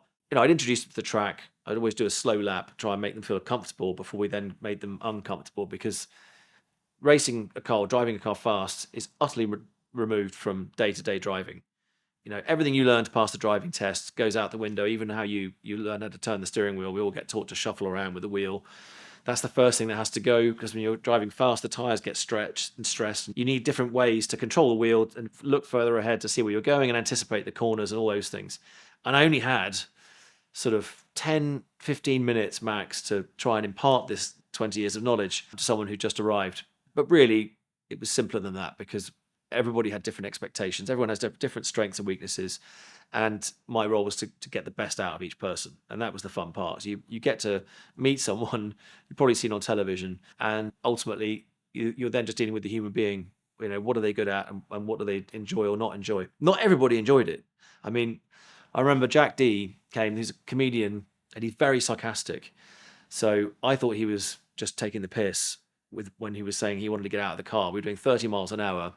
And he said, I'm having flashbacks, I need to get out. And then I only realised he meant that when he actually opened the door. So this wouldn't be good. If he's gonna barrel roll out on his feet, and again, I'll get fired. Kind of had to talk him through and really build his confidence up and get him to a place where he was actually going really quick. And when he was driving, he was doing 90 miles an hour through the fast curves. And I was really excited for him and asked him at the end, did you enjoy that? And he just said no, and then walked off and went and did his interview. So other than a few that didn't enjoy it, I think mostly everybody learned something and had a good time, because it's really invigorating. You learn a totally new skill. You do get control of your adrenaline, and you get a different focus when you're driving at those speeds. And it's I don't know, it's something surreal. As for human beings, we're only designed to do 12 miles an hour, but we adapt pretty well to much higher speeds.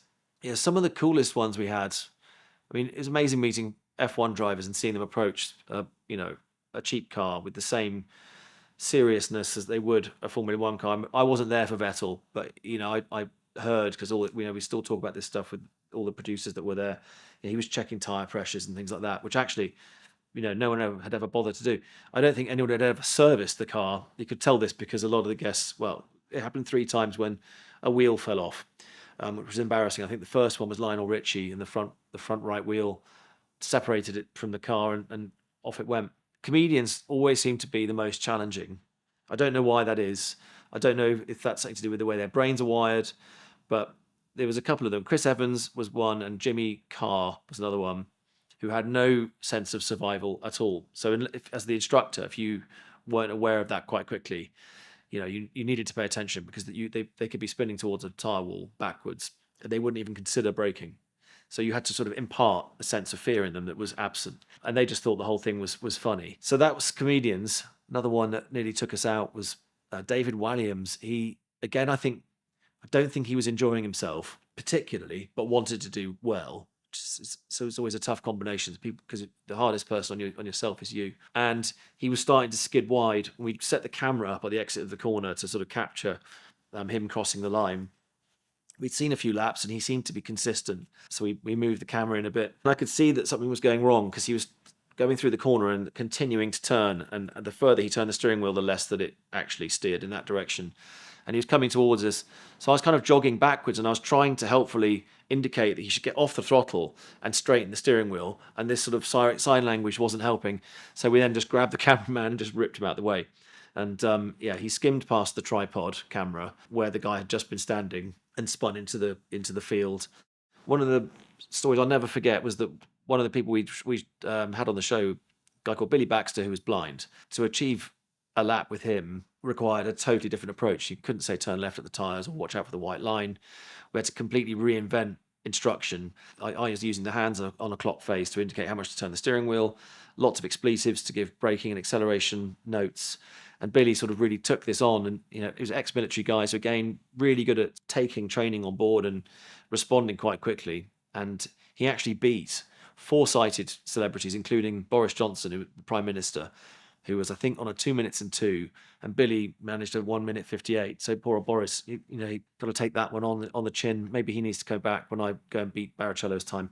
We had a real mix, a real blend. There was Simon Cowell with another unique driving style, but very fast. The fastest, though, actually, on average, were the ladies. We had less female guests on the show, but if you did a pro rata, they were the fastest. And I think the fastest was Ellen MacArthur, who'd been around the world on a boat by herself. She's pretty tough-minded. And Jennifer Saunders, another comedian, I think she was the fastest that we ever had. It would be down to her and Ronnie O'Sullivan. So another self-taught guy. So Ronnie was very, very fast, very natural, very gifted. But Jennifer Saunders, I think, I just don't think she did unless she was a dark horse and she was quietly getting track time. I think she was just genuinely talented. She was probably the fastest person we ever had, and you would never know. She's just very polite. Oh, lovely, darling. This was a wonderful day, and then just dropped the hammer, braked incredibly late, and was able to really finesse the car and work the tyre. So just you can never judge a book by its cover. My last guests went out with a bang was Tom Cruise and Cameron Diaz, which was pretty epic. And those two were really competing because they obviously got on really well. I think it was Night and Day was the film they were promoting in the UK. And as it does at Dunsfold and in England generally, it hammered down with rain. The whole place was kind of flooded. So they were doing their laps in the reasonably priced car at the time was a Kia Ceed, big red lump. It wasn't as fun in a way as the Suzuki, which had a bit more roll. You could loll around in the corners, and you could just, they're both front-wheel drive. They're both fairly sedate, but the Suzuki had a bit more life to it. So anyway, they'd gone out. Cameron Diaz was the quicker of the two in the rain, but, the rain it's one of those things, it changes, so maybe it was heavier when Tom was out. Anyway, it stopped raining and he reappeared to give it the big shot in the dry.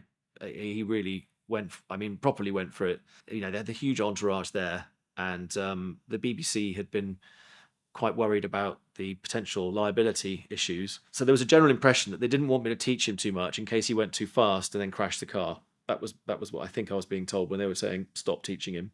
We'd spent a lot of time in the car going round. He was very, very precise to know exactly what gear, speed, revs, all that kind of stuff. He was an incredible student. That's what is amazing with Tom Cruise. In the movies, he does so many of his stunts because he will work with the crew to find out with, the stunt coordinator, Wade Eastwood's been working with him now for many years. He's a, super intelligent, very calculating guy. So that combination means that they can create these incredible scenarios, attach himself to the side of a plane when it takes off and lands.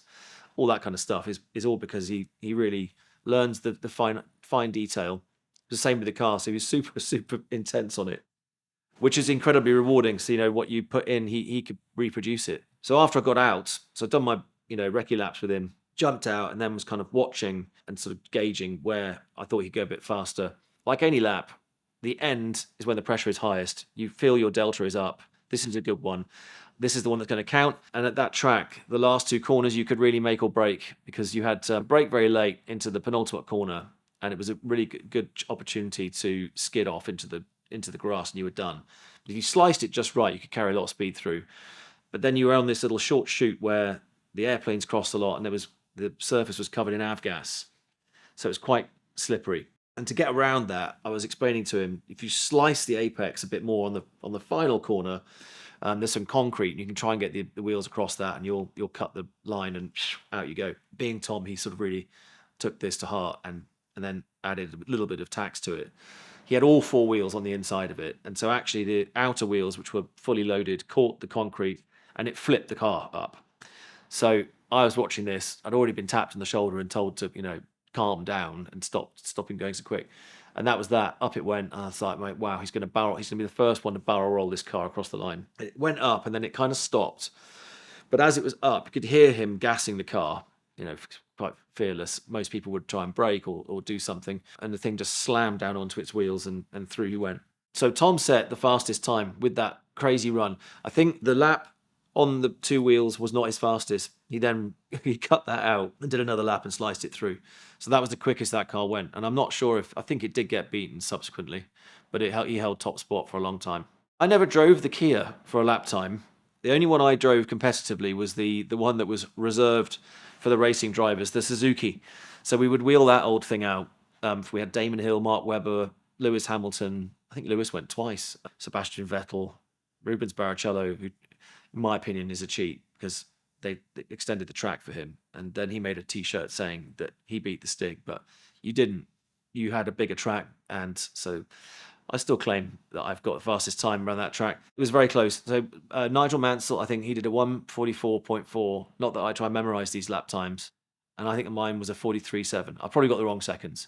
Another moment where I thought, there's a P45, you're going to get fired if you don't beat this time, because Mansell came around, kicked the tyres, drove the wheels off the Liana. Never seen anyone drive anything like it, and he was about 3 seconds quicker than any celebrity had driven it. And the following week, I was told I had to go and beat his time. I thought, this is a bit rich. He's a world champion, IndyCar champion, boyhood idol, and got to try and beat this man's time. I was then in the hot seat, and then my friends suddenly became, gamekeeper turned poacher. They're now staring at me and not telling me what my times were, and sort of giving it all this aloof business with the lap times. But it all worked out well, and I pipped his time. We had a lot of fun. A lot of the F1 guys, unfortunately for them, the track was a bit damp. I think Webber had a wet track. Lewis had a few damp patches on the track. Damon drove it in the dry. Jenson Button drove it in the dry. In the last corner, the track was wearing away. Effectively, where we always were dropping a wheel off on the penultimate corner, it was chipping away at the mud. So they had to reinforce it with a bit of concrete. And that is the extra element that enabled Rubens to pip my time slightly. So I should go back and see what I could do on the extended surface. So to equalise, there was a crazy idea that they'd wet the track for every session for everybody. I suppose you could try it. I mean, it would be phenomenally expensive. I know what it costs to hire a Bowser for movie sets. We have to do wet downs. The problem is that it dries out. So you'd be at it all day. And for TV, and the way that Top Gear was shot, there was no time to physically do that. And actually, it made it pretty interesting. You never really knew what was going to happen.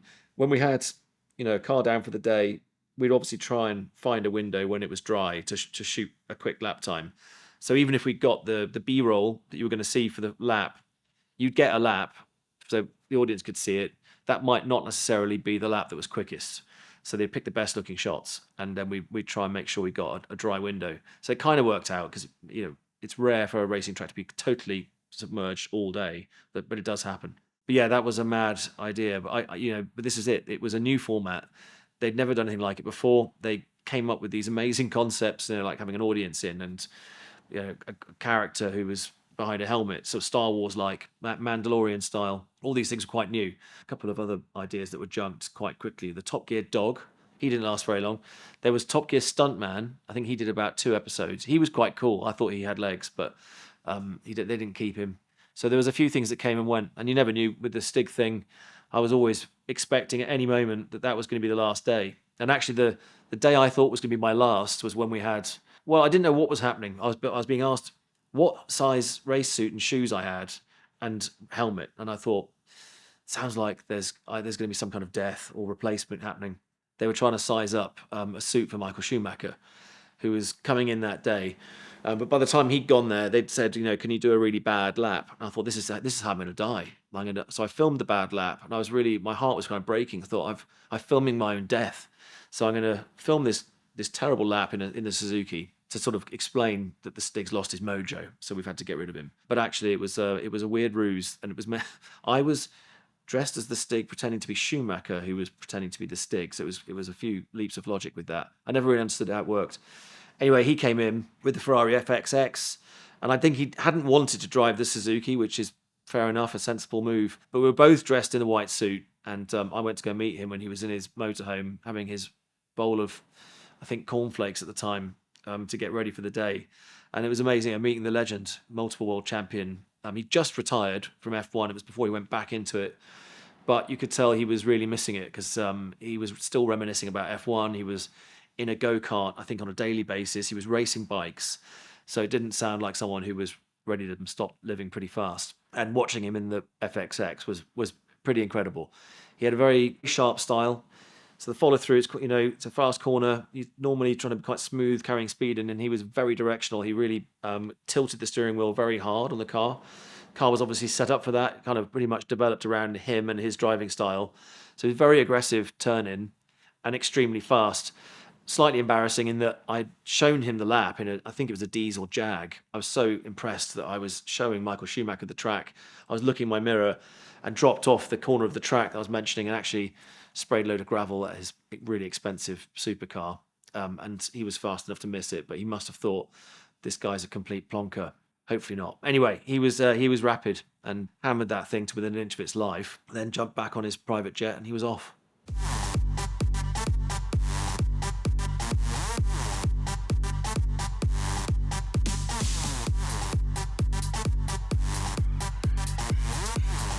And the thieves that have stolen 280 grand didn't even leave 50 quid for me to replace my locks, assholes.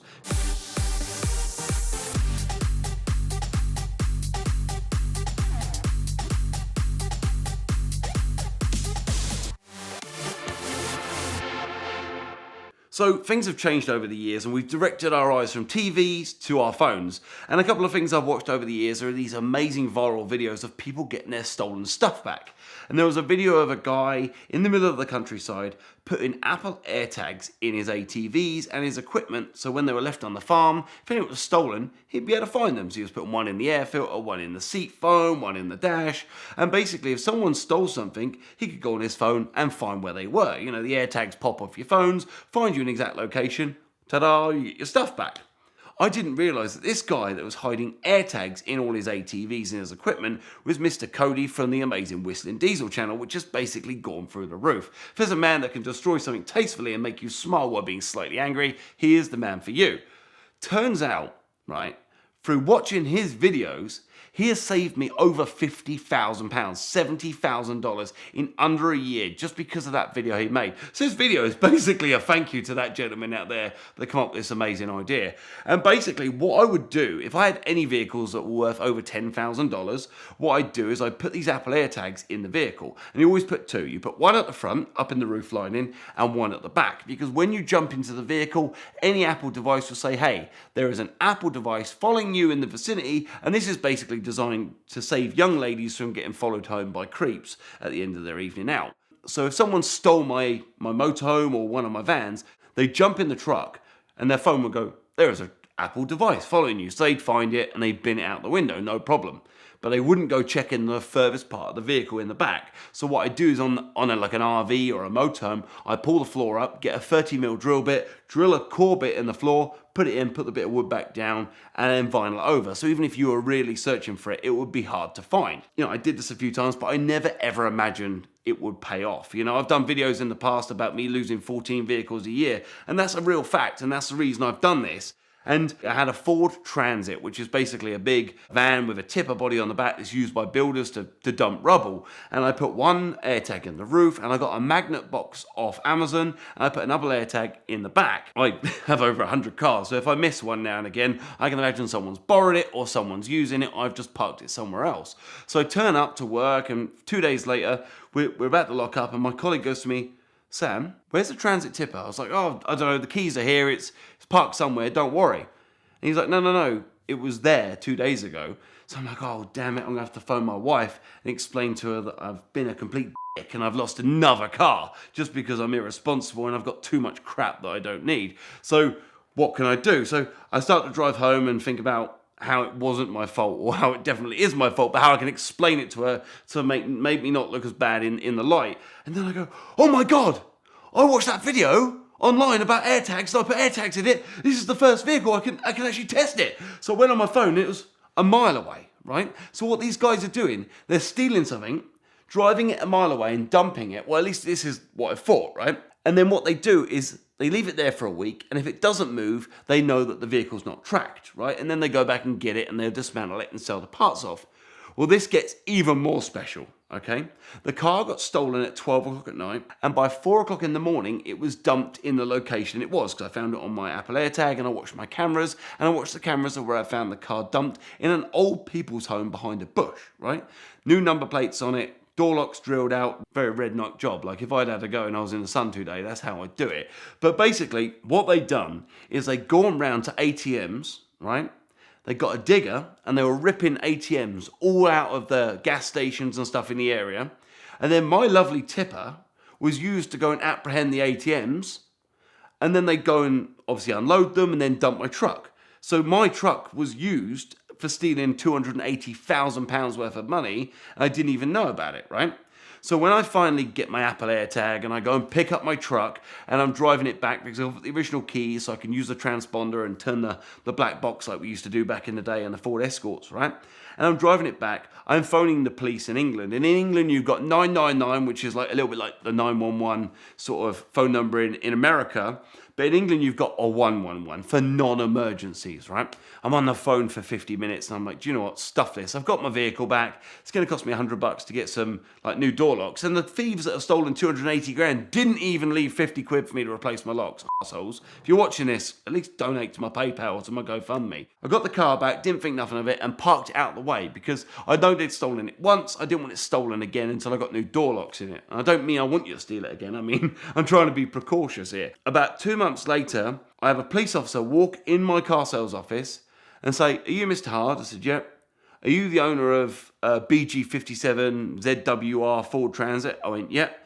So Mr. Hard, you're under arrest for suspicion of theft. And I'm like, and I'm like a little girl. I'm squirming. I've never been in trouble in my life. I'm a really good boy, you know, honestly. I'm like, what have I done? What have I done? Like, I don't know what I could have done. And I went, hang on a minute. 2 seconds before you arrest me. I got my phone out, right? And I documented this video. So I'm going to play the video in just a minute. And I go, I'm on the way to get my transit and I'm worried that it's going to be in someone's garden and I'm rowling myself up thinking I'm a hard nut, but I've never been in a fight in my life. I would have gone there and talked the talk and run like an athlete, you know. But basically, I made videos of the minute I lost my vehicle, me going to find it with my Apple AirTags, arriving at the vehicle and looking at the damage. So the police officer basically said, let me see. And I said, was it stolen on this day? He said, no, it was the day after all these ATMs were stolen. And then it came out in the news that there was £280,000 worth of money stolen. And I think the police officer thought I was that stupid that I would go and rob a load of banks with my own vehicle and leave the number plates on it. Like, I'm not that clever. So because of my success with these Apple AirTags, which also have my logo engraved on them, because if you buy 4 for $99 or £99, they engrave your name on them for free. So if you do turn up somewhere and the police go, how can you prove it's yours? I can say, well, that's got Sam Ard written on the AirTag hidden under the floor just there. So not only do I have the keys in my hand, but you know. So basically I'm thinking, that has done me really well, these AirTags. So I invested in another like 20 of them to hide them in, you know, maybe like 5 grand and above cars now, because they've already saved me 20 grand on one occasion. You know, it just takes a couple more and they just pay themselves off over and over again. And a lot of cars nowadays, you know, if you lose a 5 grand car, it's best just to write it off your books and not worry about it than go for insurance because your premium will go up. It's pointless. So then I bought 3 or 4 RVs and basically, like I said before, I drill them out, I hide them in different areas, but this time was a bit different. So my dad was working at the car sales because I was gallivanting in America telling VINwiki stories when I get a phone call from my dad. Sam, have you lent the motorhome to anyone or the RV? I went, no. He's like, it's gone.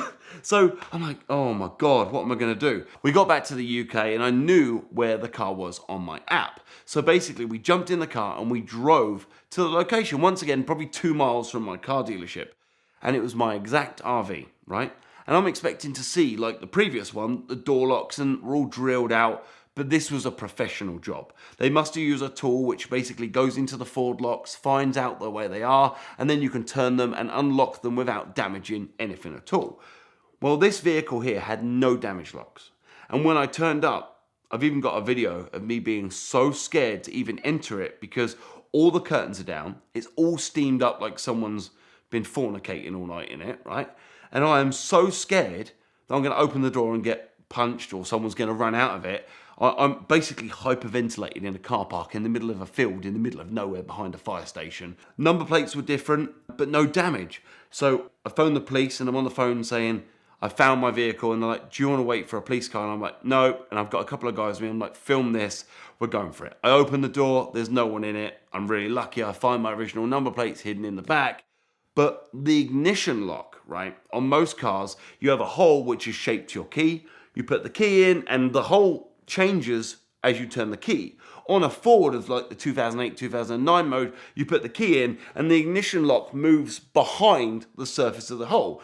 But when you put it in, it moved round. So I had the keys with me, but the ignition was already round over here. So their device obviously bypasses the design of the key and turns the ignition. I got in there with a hair clip, clipped it back, started it up and drove the RV back. It's one of those details again where these people that are opportunists will go out and drill your locks out and steal a vehicle on the click of a moment. But there are people out there that plan this so bad and so meticulously that I can imagine there is so much danger in going to get your own vehicle back. So remember, if you're whistling diesel and you're going to go get your stuff, take a hammer.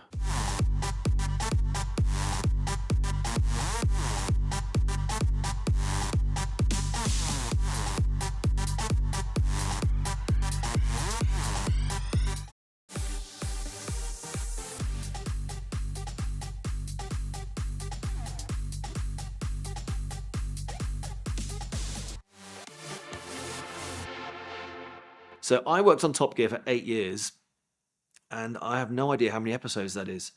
I think I started in Series 3, and I think Series 18 or 19 rings a bell, but I can't remember. There was kind of a funny journey to getting to being interviewed by Andy Willman, who was the boss. Basically, I was racing since I was 18 years old. Been going up the formulas, trying to get to Formula One. I've been winning races in the sort of single-seater categories, but you couldn't help but notice that really the viewing figures were, in single figures, and attendance at tracks become quite low. So people kind of tuning out of motorsport and live events. So it's great that there is still an audience for that, but it was pretty small. And there was kind of this perception I was, gaining that if it doesn't happen on TV, it never happened.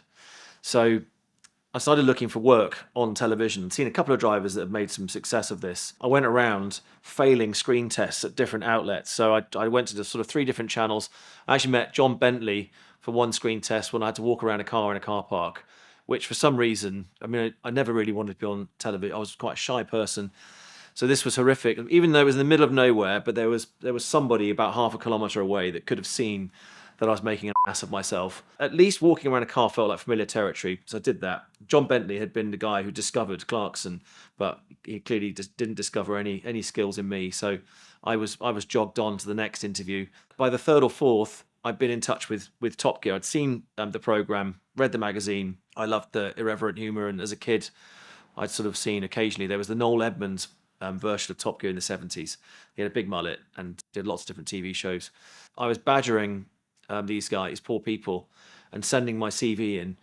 I later found out that Willman had a technique for assessing, big wads of CVs, which was to look at the pile, take the top half and throw that in the trash, dismiss the unlucky ones, and then review the remainder. So I must have been in that smaller part of the pile. Anyway, we got there, down to the track to sort of do an audition on track. He gave me the keys to a Ford Focus, so that was the thing. Took me around this airfield, which when you first go there, it's billiard table flat. So it was where they developed the Harrier jump jet, a lot of aeronautics and things that were based out of there. And I think it had another use in World War II. But airfields are pretty flat, so you can't identify any corners. It's all a mystery. There were some lines here and there painted on the track. So he was pointing these out, and I was trying to figure out where everything was. A couple of tyre walls that you didn't want to hit. Anyway, it was a figure of 8, so you kind of went round and came back on yourself. So he showed me this at slow speed, climbed out, then brandished a stopwatch and stared at me with his thumb on the sort of trigger button, and that was my cue to go. So it was a standing start, which is unusual for racing, because you normally, unless you're doing a hill climb, you circulate, So had to make a decent pull away. I did about 2 or 3 sort of flying laps. Felt I had a pretty good feel for the course, and was pushing and trying to really carry speed through the follow through, which is critical because it basically joins the straight. The straight, there really aren't many straights at the Top Gear track, hardly any at all actually, and they're joined by this very high speed S. So I was really tilting it through that, trying to make up some time, trying to brake late, which is how I draw speed out of a car. And sort of by lap 3 or 4, felt that was pretty much there. And he looked very nonplussed with the whole situation. So I thought, this is not going particularly well. And he said, is that as fast as you can go? And I said, yeah, that's pretty much it. It's like, okay. So see you later. And that was that. And I thought, well, I'll just tick another one off the box that's not interested. So I didn't hear anything from them. But about a month later, I did get a phone call or text, I think. So 2002 this was, saying, can you be at the track on Tuesday? And that was how I started. And I had no idea. I turned up. And there was white overalls in the pilot's changing room.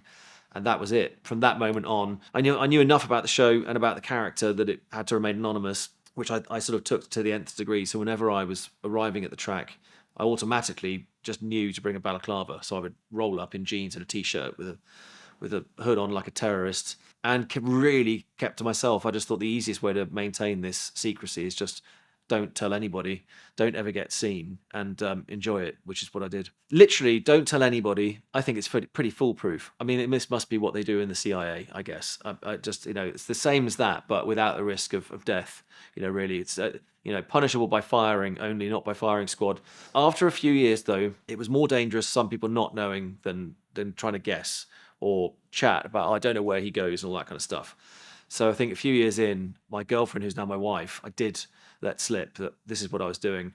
And that was kind of cool. And you definitely can't trust your friends with this information because they're going to tell everybody. But after about sort of 4 years, there was enough leakage in the press that I was better off telling a few close friends than trying to lie to them. They were pretty impressed. I mean, after a couple of years, I think there was I remember being in London, I saw the first I Am the Stig t-shirt. And I thought, this is getting exciting. But initially, I really had no idea where it was going. It was pretty buckshy. We had a very small crew that we were working on an airfield with a porta cabin that looked like it would fail any health inspection that you threw at it. There was sort of, I don't know, fungus growing out of the floor. The floorboards were broken. It looked like someone had sort of tried to tear their way out, like a Freddy Krueger film on the walls. It was pretty unsanitary. I just looked at that and thought, how does this have any funding? But it was funded well by the BBC, so they had budgets to do cool stuff. Every day was something completely different. There was a Stig before me who wore a black suit, and he only lasted 9 months. I thought, if I can outstretch that amount of time, this has got to be good. So by year 2, I was excited, and I managed to get rid of the terrible. The first suit I was given was like a tea bag. It was pretty feral, and it was too small. I don't know who it was built for, but they must have thought all racing drivers are sort of like garden gnomes, and I'm 6 foot now, 6'1". I upgraded myself to an Alpine Star suit, got a different style Simpson helmet, and kind of started to play a bit more with the role and what I thought the character was, which is kind of like the racing version of Mick Dundee from Crocodile Dundee. He's never seen an escalator and doesn't like things, or gets ornery about Formula One drivers, who then started turning up, also wanting to have a drive around the track in this reasonably priced rental car, which is crazy. You kind of throw the cat amongst the pigeons, throwing a racing driver into a room full of TV people. I mean, famously, when they're explaining why the Stig didn't talk, because they didn't want to hear anything a racing driver had to say. Although off camera, I would spend a lot of time chatting to Jeremy, like, he said, what was that car like? Because I go out and thrash its guts out and push it and find out where are the weak points. That's the great part of the performance tests that we do. Even if we focus on doing a lap time to get that, but that's just benchmarking. But everything up until that point, you'll see at the pans, you've got very short amount of time with the modern tyres, especially 5 laps, 6 max. On a Bugatti with its Michelins, those tyres were spent after 3 laps. Maybe you could do something with them again later, but heat-wise, they've gone through it. The tyres have gone like chewing gum, and you're not going to get lap time. So it was a 3-lap hit, $50,000 tyres, but put away. So quite spenny. But yeah, we would exchange. Thought, well, mostly he'd be in a rush. He'd be on the studio day. They had a frenetic schedule. They had to go through their interviews, all their different pieces of news they were getting out, and then also he would be doing a sort of live presentation on the car they had in the studio. So it's quite quick download of what it was doing, and then he'd tear off and go and shout in front of the audience. But it was amazing watching how they did it. They the preparation that went into that. You got Jeremy writing sort of 24/7, Richard Porter, all the presenters, Andy Willman shaping it all into this incredible mold of a conversation that is, yes, they were scripting, but it's a live thing, and they're just working out what they're interested in and what would interest the audience, and then off they went, and it was pretty magic. So I would try and get through my stuff in the morning, do the celeb training bit, and actually there'd be a window after lunch when they would do the guest interviews, and that was great to watch and see how they managed the studio, how the interview would go, and feedback on what they were like in the car and what their learning process was like. So I would always sit with the editor, the track editor, reviewing all the laps they'd done, because I'd sat with them for most of them, and I'd seen where they'd spun off or where they struggled, and then highlight that for their edit, because they had a quick sort of 15-minute turnaround to edit that footage, show it live to the audience, and then that's what you saw on a Sunday. So for the studios, it was a day a week. So when it was in series, if you had 7 episodes, you'd do 7 Wednesdays in a row to hit those studio points. We'd had the pre-recorded stuff, which they would also show, but then from Wednesday till Sunday, there would be an editing process that Willman was heavily involved with, lots of late nights eating cheese sandwiches. And, he was one of those people who very exacting. So, I'd go and meet the editor sometimes, and they would just say, we've been at it since Wednesday, and we barely got it finished on a Saturday morning or whatever. And if something's not right, he'd tear it up and start again. So it was really the attention to detail to get that quality right. The standard was extremely high, and that's, I think, and you can see it. Some of that footage is timeless. Some of it you have to kind of close your eyes and leave the room. But a lot of what they shot was it's really well honed.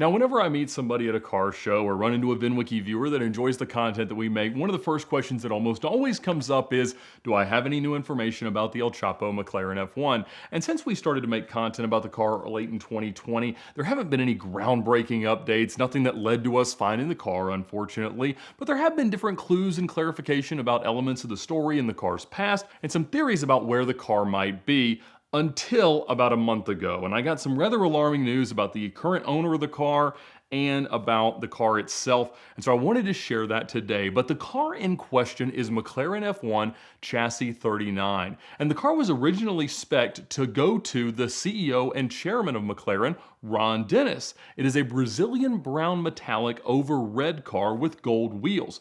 Unfortunately, even though I think it's a spectacular color combination, his wife hated it, and she insisted that he get a silver car instead. And so the car was sold, or at least driven by someone in the UK for a short time after it was built. And it was driven around on the license plate P440CPJ, presumably with a real logbook and everything legitimately registering the car in the UK. Now, shortly after that, the car went to Mexico, and there it was owned by someone named Humberto Ojeda. He was also known as Ricardo Beltran, also known as El Robachivas, also known as the Goat Thief. And he was one of the most prolific drug runners for El Chapo. And there were rumors, or at least court testimony, that said that he was responsible for trafficking over $100 million worth of cocaine per month. Now, he would have gotten the car late in 1996 or early in 1997. And I actually spoke to a guy whose brother worked at an airport in Texas when the car was flown in there. He helped unload it, drove it around the taxiway, and helped to load it on the truck that would eventually take it down into western Mexico in Sinaloa near a town called Culiacan. Now, unfortunately, not long after he got the car, Ojeda was killed. This would have been in 1997, and he was driving around in another one of his vehicles, a Jeep Grand Cherokee that was both armored and supposedly gold-plated. He was driving around with his son when he was shot. He was shot with one bullet, but his vehicle was shot with more than 200 bullets, supposedly, in an attack that was orchestrated by El Mayo, who would later take over a large portion of the Sinaloa cartel. So the shot that ended up killing him actually went in through the lock cylinder in the driver's door, bounced off of the steering wheel, and hit him. Now, it didn't kill him immediately, and his son, who was either in the passenger seat or hiding in the floorboard at that point, needed to get home to safety, and supposedly, Ojeda was able to drive back to his house, get his son to safety, and he passed away there. Now, there's a lot of rumors about what happened to the car immediately following his death, but the most interesting of them is that he had not told anyone in the cartel or in his family where the keys and the paperwork for the car were. And so there were inquiries made to the McLaren factory to replace the keys. And the quote given for a new set of keys to this car was $200,000 to $250,000. Now, at the time, the road cars were not selling well new. They certainly were not selling well secondhand. You know, $200,000, $300,000, $400,000, $500,000 is what it took to buy a whole car. So to quote that much money for just a key didn't really mean that the keys were that expensive. It probably reflected that they didn't really want to get involved, or that they didn't really have a paper trail. They couldn't justify who the owner was, whatever the case may be. The family or whoever was in charge of the car chose not to order a new key, and nobody really saw much of the car for the years following. Now, in the mid-2000s, the plate, P440CPJ, which there's a replica of it in the set here that Shmi brought me when he came down to visit and tell some stories and explain to me a bit about what this might have meant. That plate showed up on a different McLaren F1, chassis 06R, one of the F1 GTR race cars, the Herod livery car. And it was being driven by David Clark, who was involved with McLaren Corporate, very involved with their racing, and he was driving a race car around on the street. Now, there were various race cars that got driven on the street, and they were legalized in a variety of different, some legitimate and some not so legitimate ways. This was before the days of Lanzante road conversions for all sorts of race cars. But the car was being driven with a logbook and with that plate, but the logbook and the plate still went back to the VIN for chassis 39, the Mexico car. Now, David would have known that this car was for a short time registered in the UK and no longer was, and so he could sort of replace the logbook. And while I'm not accusing anybody of doing anything illegal, it seems like that car just assumed the identity of the other car. And so since there's no visible VINs on the GTR, he put turn signals and headlights in and everything and made sure that it was legal enough to pass MOT, and he was able to drive the car on the street. Now, we also learned that not long before we started to release content about 039, 06R was sold to James Hunt of the Tax the Rich 100 collection. Now, even though a lot of that collection was sold off last year, they do still own this car. And shortly after that transaction, the car was seen at Lanzante getting a road conversion, which was peculiar because the car had been street legal, or at least been driven on the street for about 15 years at that point. And so obviously what happened was it went to somebody who wanted a true legally road converted car. And when it emerged from Lanzante, it wore a different number plate. Now, none of that really helped to explain what had happened to chassis 039. And of all the people that contacted me with different information about the car, about who might have it, all my attempts to contact the family, I actually spoke to a lawyer that had represented the family in a civil forfeiture suit.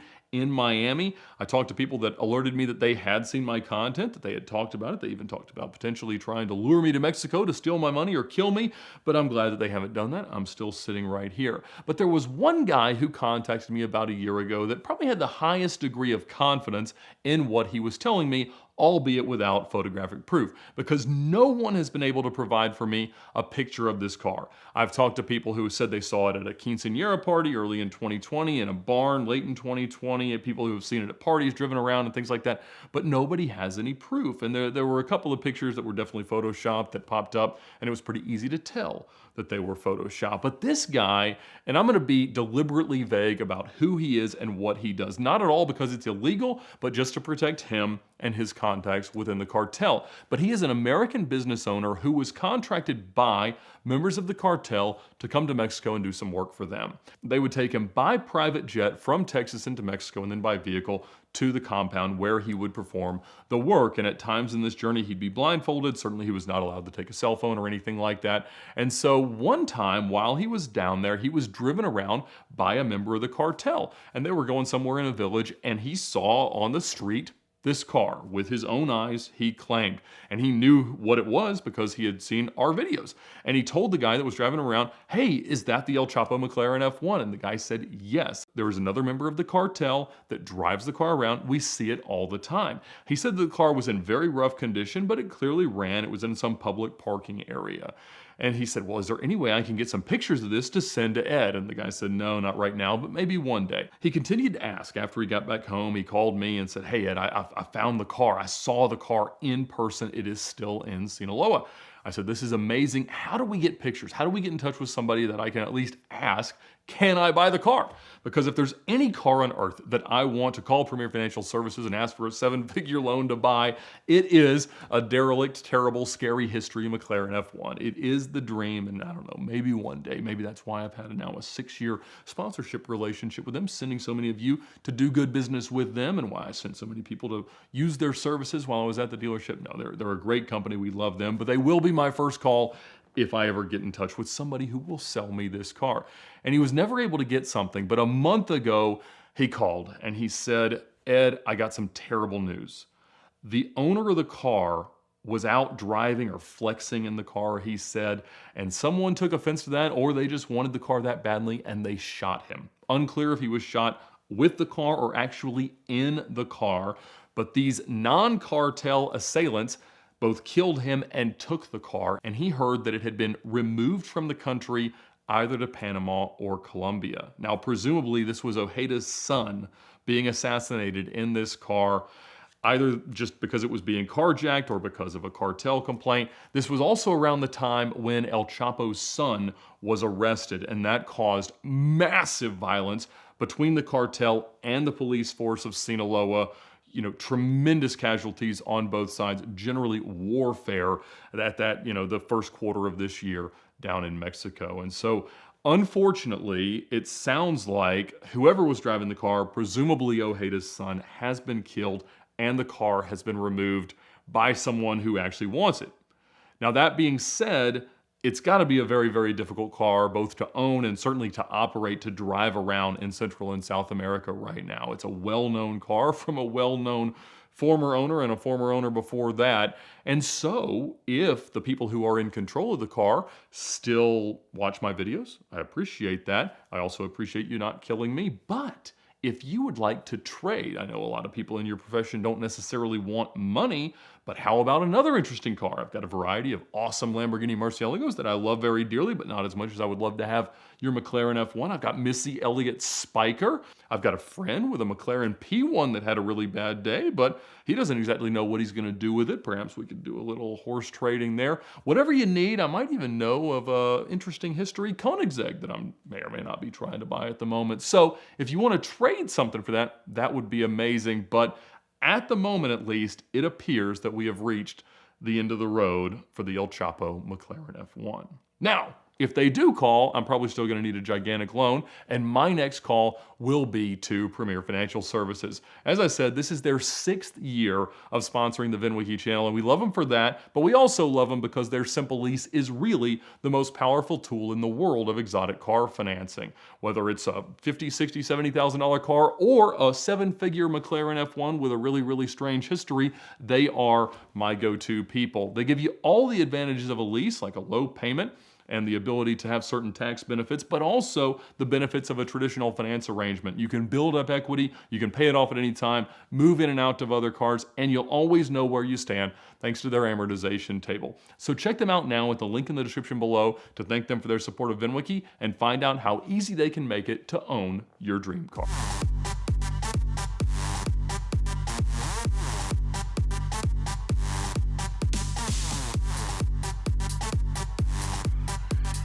All right, so we are in September of 2022, and there is a hurricane coming towards Florida. This is Hurricane Ian. It was quite a big deal. It was a Category 4, 140-mile-an-hour winds. Really bad news. Now, the good thing about hurricanes is that you can see them coming from like a week away. When the hurricane actually hit, all hell broke loose. You had homes being destroyed.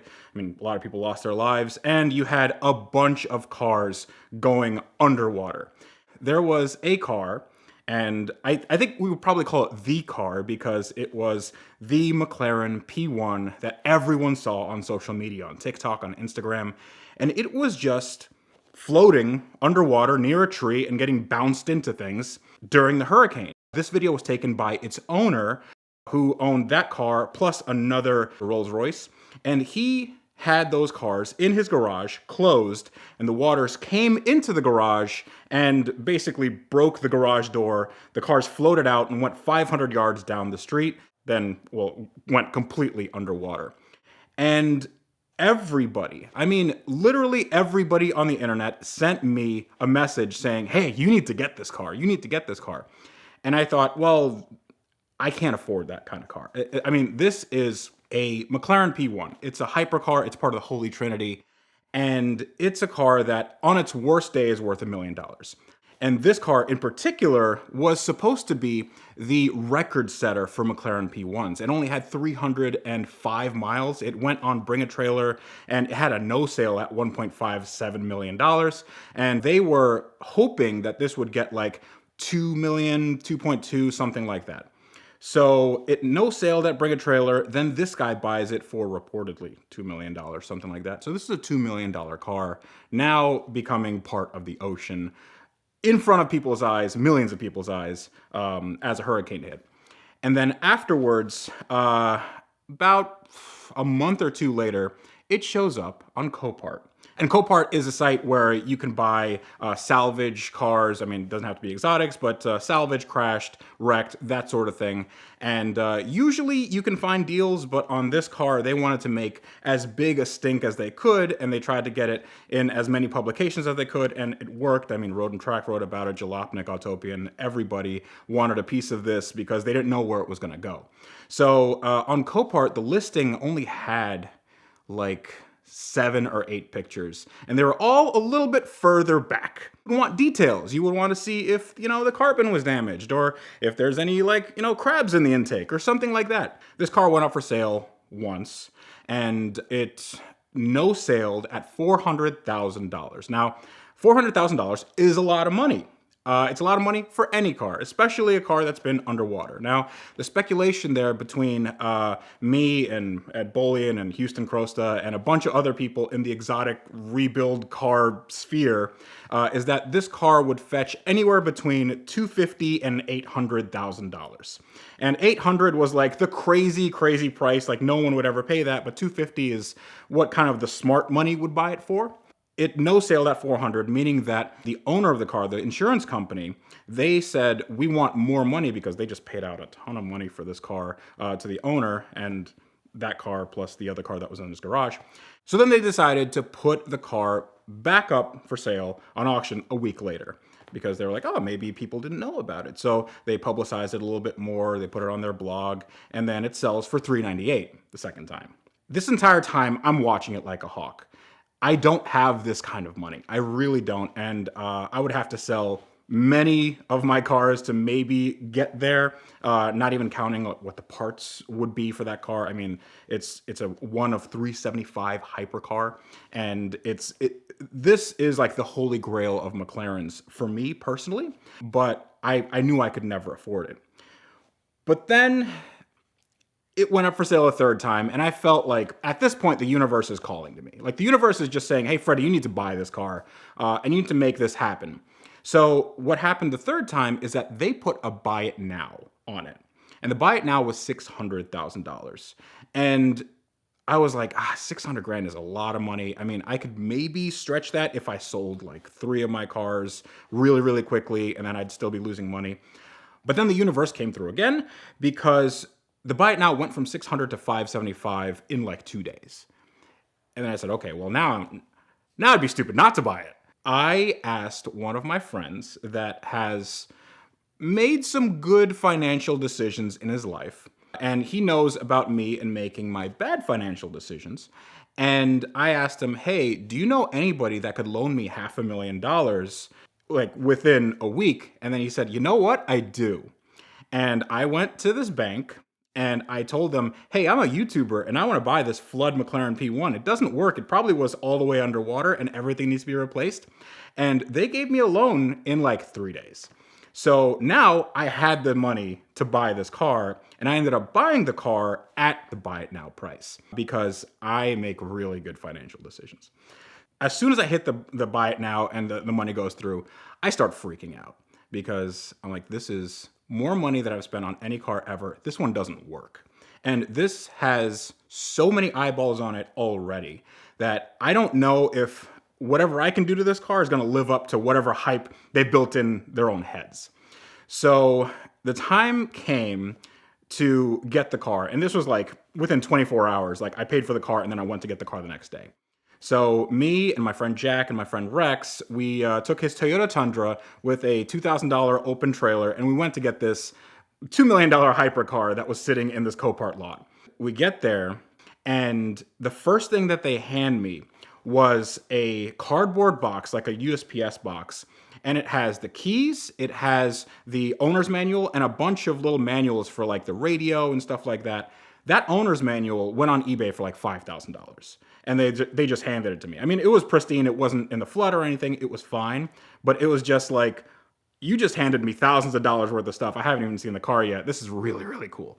So we go around their yard, and they had this P1 in their special little warehouse lot right all the way in the back. Not to be, confused with the riffraff, You don't want it with mixing with the other cars. That car was in its own little warehouse with the other car that was in the guy's garage, which is a Rolls-Royce Phantom, a brand new one, which is in itself worth probably $500,000. So we open up the door, and there it is. And automatically, I get a cold sweat and I get like a sinking feeling, but also I get really excited because I see the car and it is so much worse than what I saw in the pictures. So the pictures are interesting because what the camera does is it hides a lot of crimes. I mean, to take a phrase from Adam Savage, you can't see the carbon damage, and there was a lot of it on camera. But when you see it up close, you see that every single panel is damaged. One thing about the McLaren P1 is that every panel is carbon fiber. They didn't use any plastic, they didn't use any cloth or anything like they used on the 12C and 650S of the day. That car was completely bespoke, especially like body-wise, and everything needed replacement or repair. So I get there and this car smells awful. It just smells like the bottom of the ocean. They didn't take any of the twigs and stuff out. Like, it was full of sand, and both of the rear tires were flat. One was flat because the tow truck driver that actually pulled it onto the flatbed, he punctured one of the tires, and then on the other side, he punctured one of the wheels. And those wheels are really thin forged aluminum, super expensive, super lightweight, and super broken now. Now, both rear tires are flat. This car can't move because the e-brake was still on. It has an electronic e-brake, and I can't power up the car to make those go off.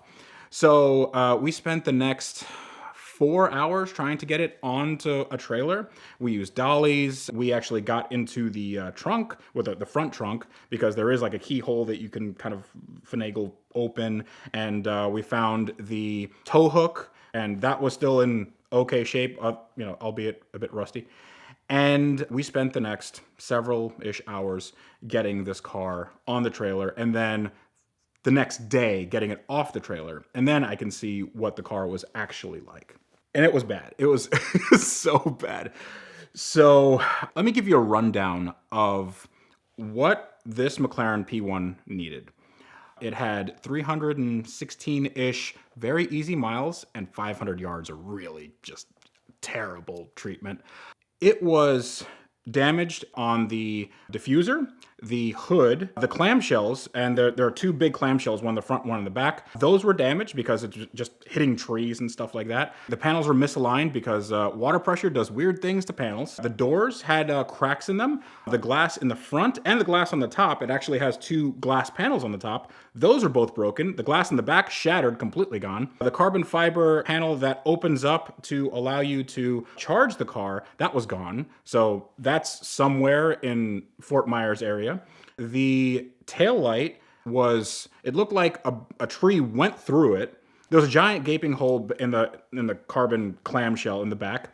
And on the bottom of the car, whenever the tow truck driver, this is my favorite guy in the world right at this point, when he got the car onto the flatbed, it was sitting on what looked like a toilet. And I don't know if it was a toilet, it just kind of looked like one. And he dragged it, and when it dragged, it put a gouge into the carbon tub, like the actual structure of the car. So now there's just like a nice little zipper rip in there. And then on the inside smells like electrical fire because it has a battery, and the battery is a really big hybrid battery that allows the car to get to 903 horsepower, plus its internal combustion engine. It allows the car to drive in electric only mode for like about 6 miles. It's a really cool feature of the car, and that, just by the smell alone, looked like it fried completely. The inside was also completely full of corrosion and salt.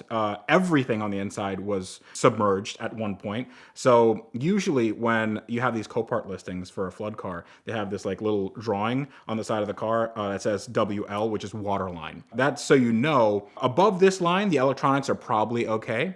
My car didn't have that because the entire thing was underwater. I mean, the roof scoop where the air goes in, that had sand in it.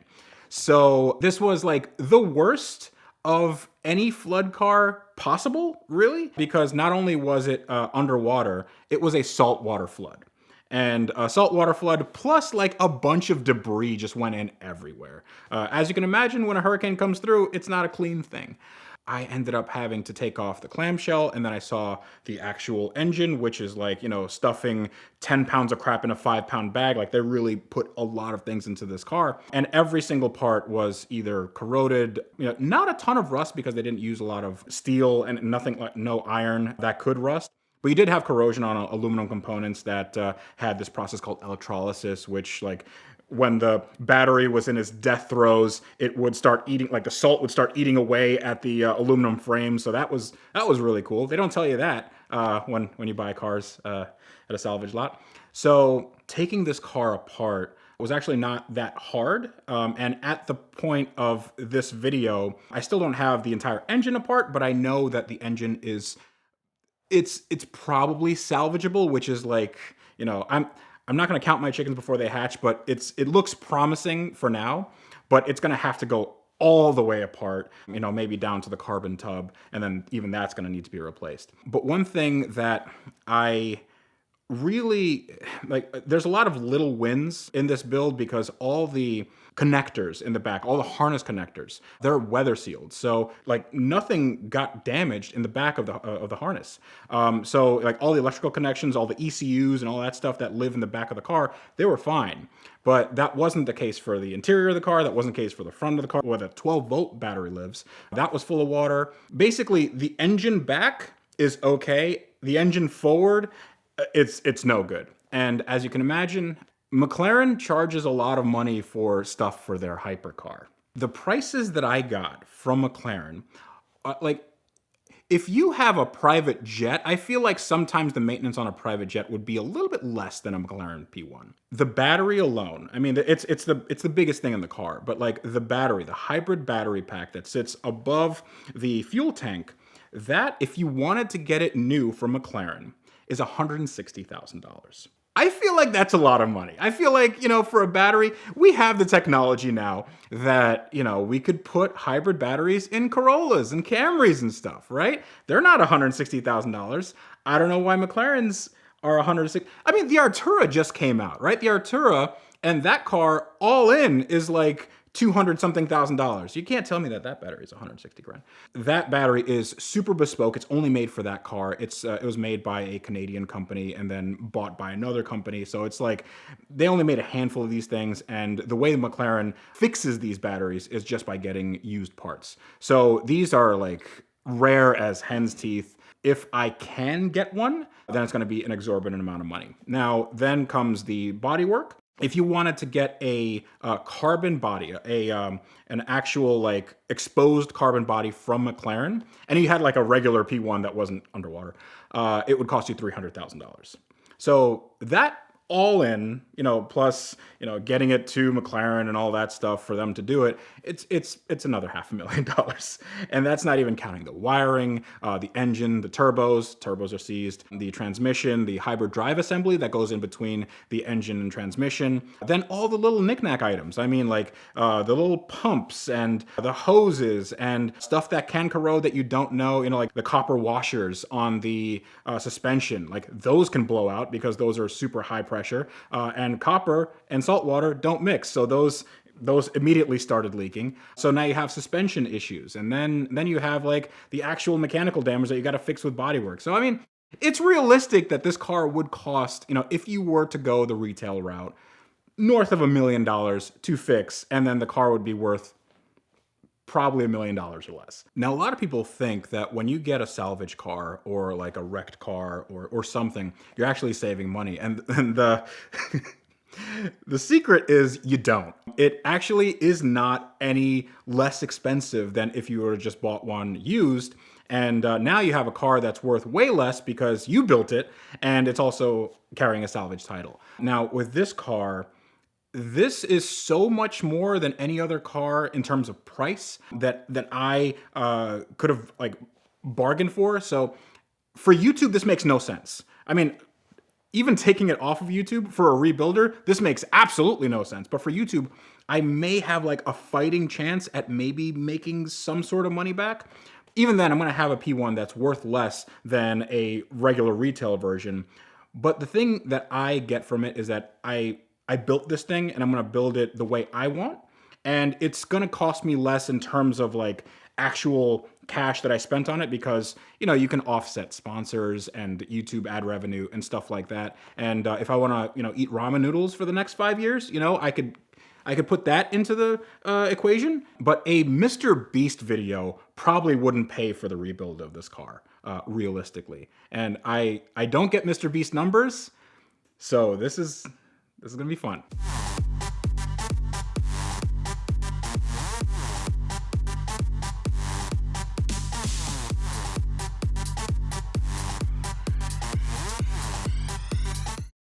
Most people would have known that my dream car was a Murcielago since like the dawn of day. Anyway, like yourself, I had a phone call one day from a track experience company, and they said, "Look, we've got a Murcielago here, which is in a bit of a state. It was an ex-track experience car, and like we're looking to sell it. Would you be interested?" And I was like, "Oh, obviously, of course, I'm interested in a Murcielago, especially one that I've got the chance to like rebuild because it'll work well with the channel as well." So invited us down. Yeah, and then when we got down there, he mentioned that he actually had two, not one. So we walked around the place and it was full ex-track. Well, it is a track experience place, but there's cars there which have been beaten the hell out of and then just left to sit there. They've taken parts off the cars and they've just sat there for days on end. And this Murcielago was sat there for 7 years, where it had an issue apparently with just a rattly chain. But they've taken a mechanic who worked there previously has taken the engine out, attempted to fix the rattly chain, and just tried to put it back together. And when they put it back together, the engine just went tight. And because he spent so much time on it, and they're all about a quick turnover, they want to get the cars back on the track,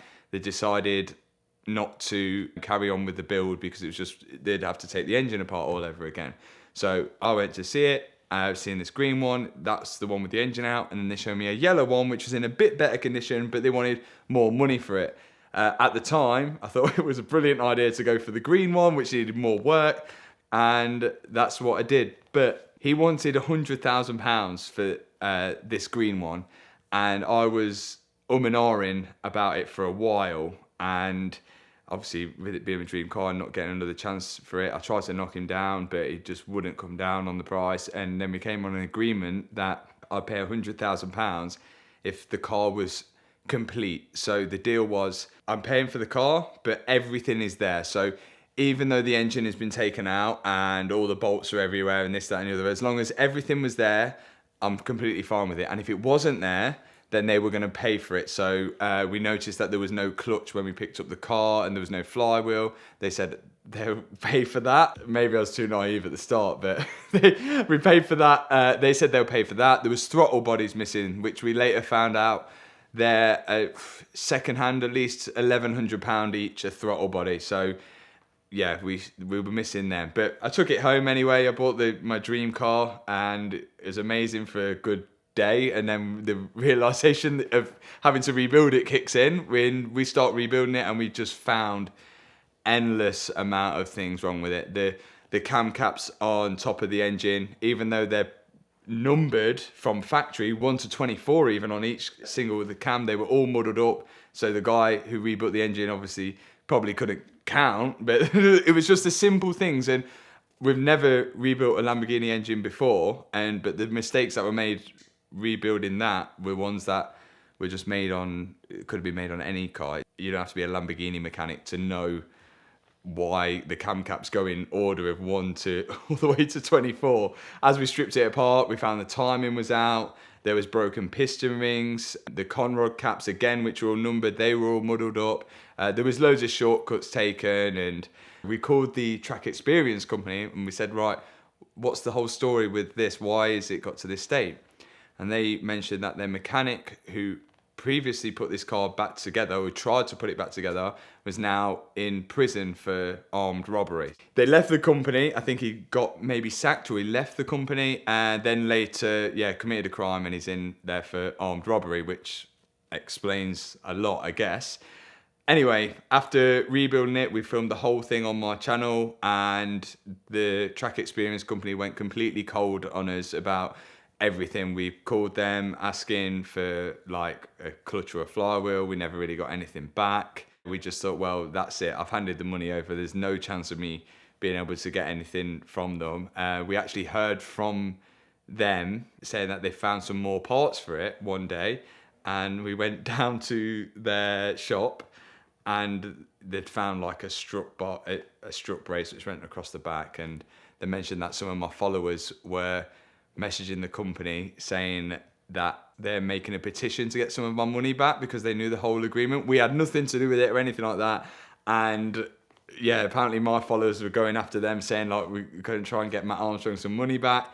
And so they said, can you call them off? So well, we said, well, if you help us out, which will look good for you, then we'll help you out it will look good for you. If they're helping us out, people will then see the track experience company in a good light. But again, nothing really ever happened of it, and we carried on rebuilding the car, and we got finally to almost the last stages of rebuilding it just the other week, and we had to call for help from a guy called Sonny at BHP in London. He's a Murcielago specialist, and I called him, and then he goes, oh, I know the history of this car. The chap at that track experience place, he put that together. Completely a different mechanic to what they were telling us, but this guy who's supposedly in prison, he was saying another mechanic put it together, and yeah, it just didn't run at all. And when the car's been dropped off to Sonny for him to work on, apparently a previous bill wasn't paid, so he refused to work on it. And yeah, he said the whole car is a mess, and you don't know how many miles has actually been on it. We still don't know to the day how many miles are on it, because The instrument cluster, that was completely gone because they'd jumped to the car the wrong way round with the battery terminal, so we had to get a new instrument cluster as well. And with a new instrument cluster, just reset the mileage back to 0. So we still have no idea how many miles the car's actually gone. The last mileage check we did on the car, it said 75,000 miles. So that's the last MOT when it was on the road, and that was 2011 maybe. So it's probably done 75,000 miles in 2011. We don't know from then how long it was on the track for or anything like that, and we won't know unless we got the original clocks working, and the original clocks are fried. We've tried so many people to trying to get them to work, and everyone says, well, even if you do get them to work, the whole memory would have just lost in the clocks because everything's been short-circuited inside. So we don't know. Like, it could have done way over 100,000 miles, or it might have been 75,000 miles and then stopped. We honestly don't know, but it doesn't look too bad. It just looks like it's sat there for a while. But again, as you said, the Murcielagos like to be driven, so it's probably done it a fairly good job. It has been driven around the track a lot, but we found loads of different things. I mean, the fan on the back was wired, so it was constantly on to keep it cool around the track. So there's just some speaker wire holding straight to the positive cable on the battery and then just grounding it out, so the fan is constantly on. So it's obviously had a hard life. The car was wrapped.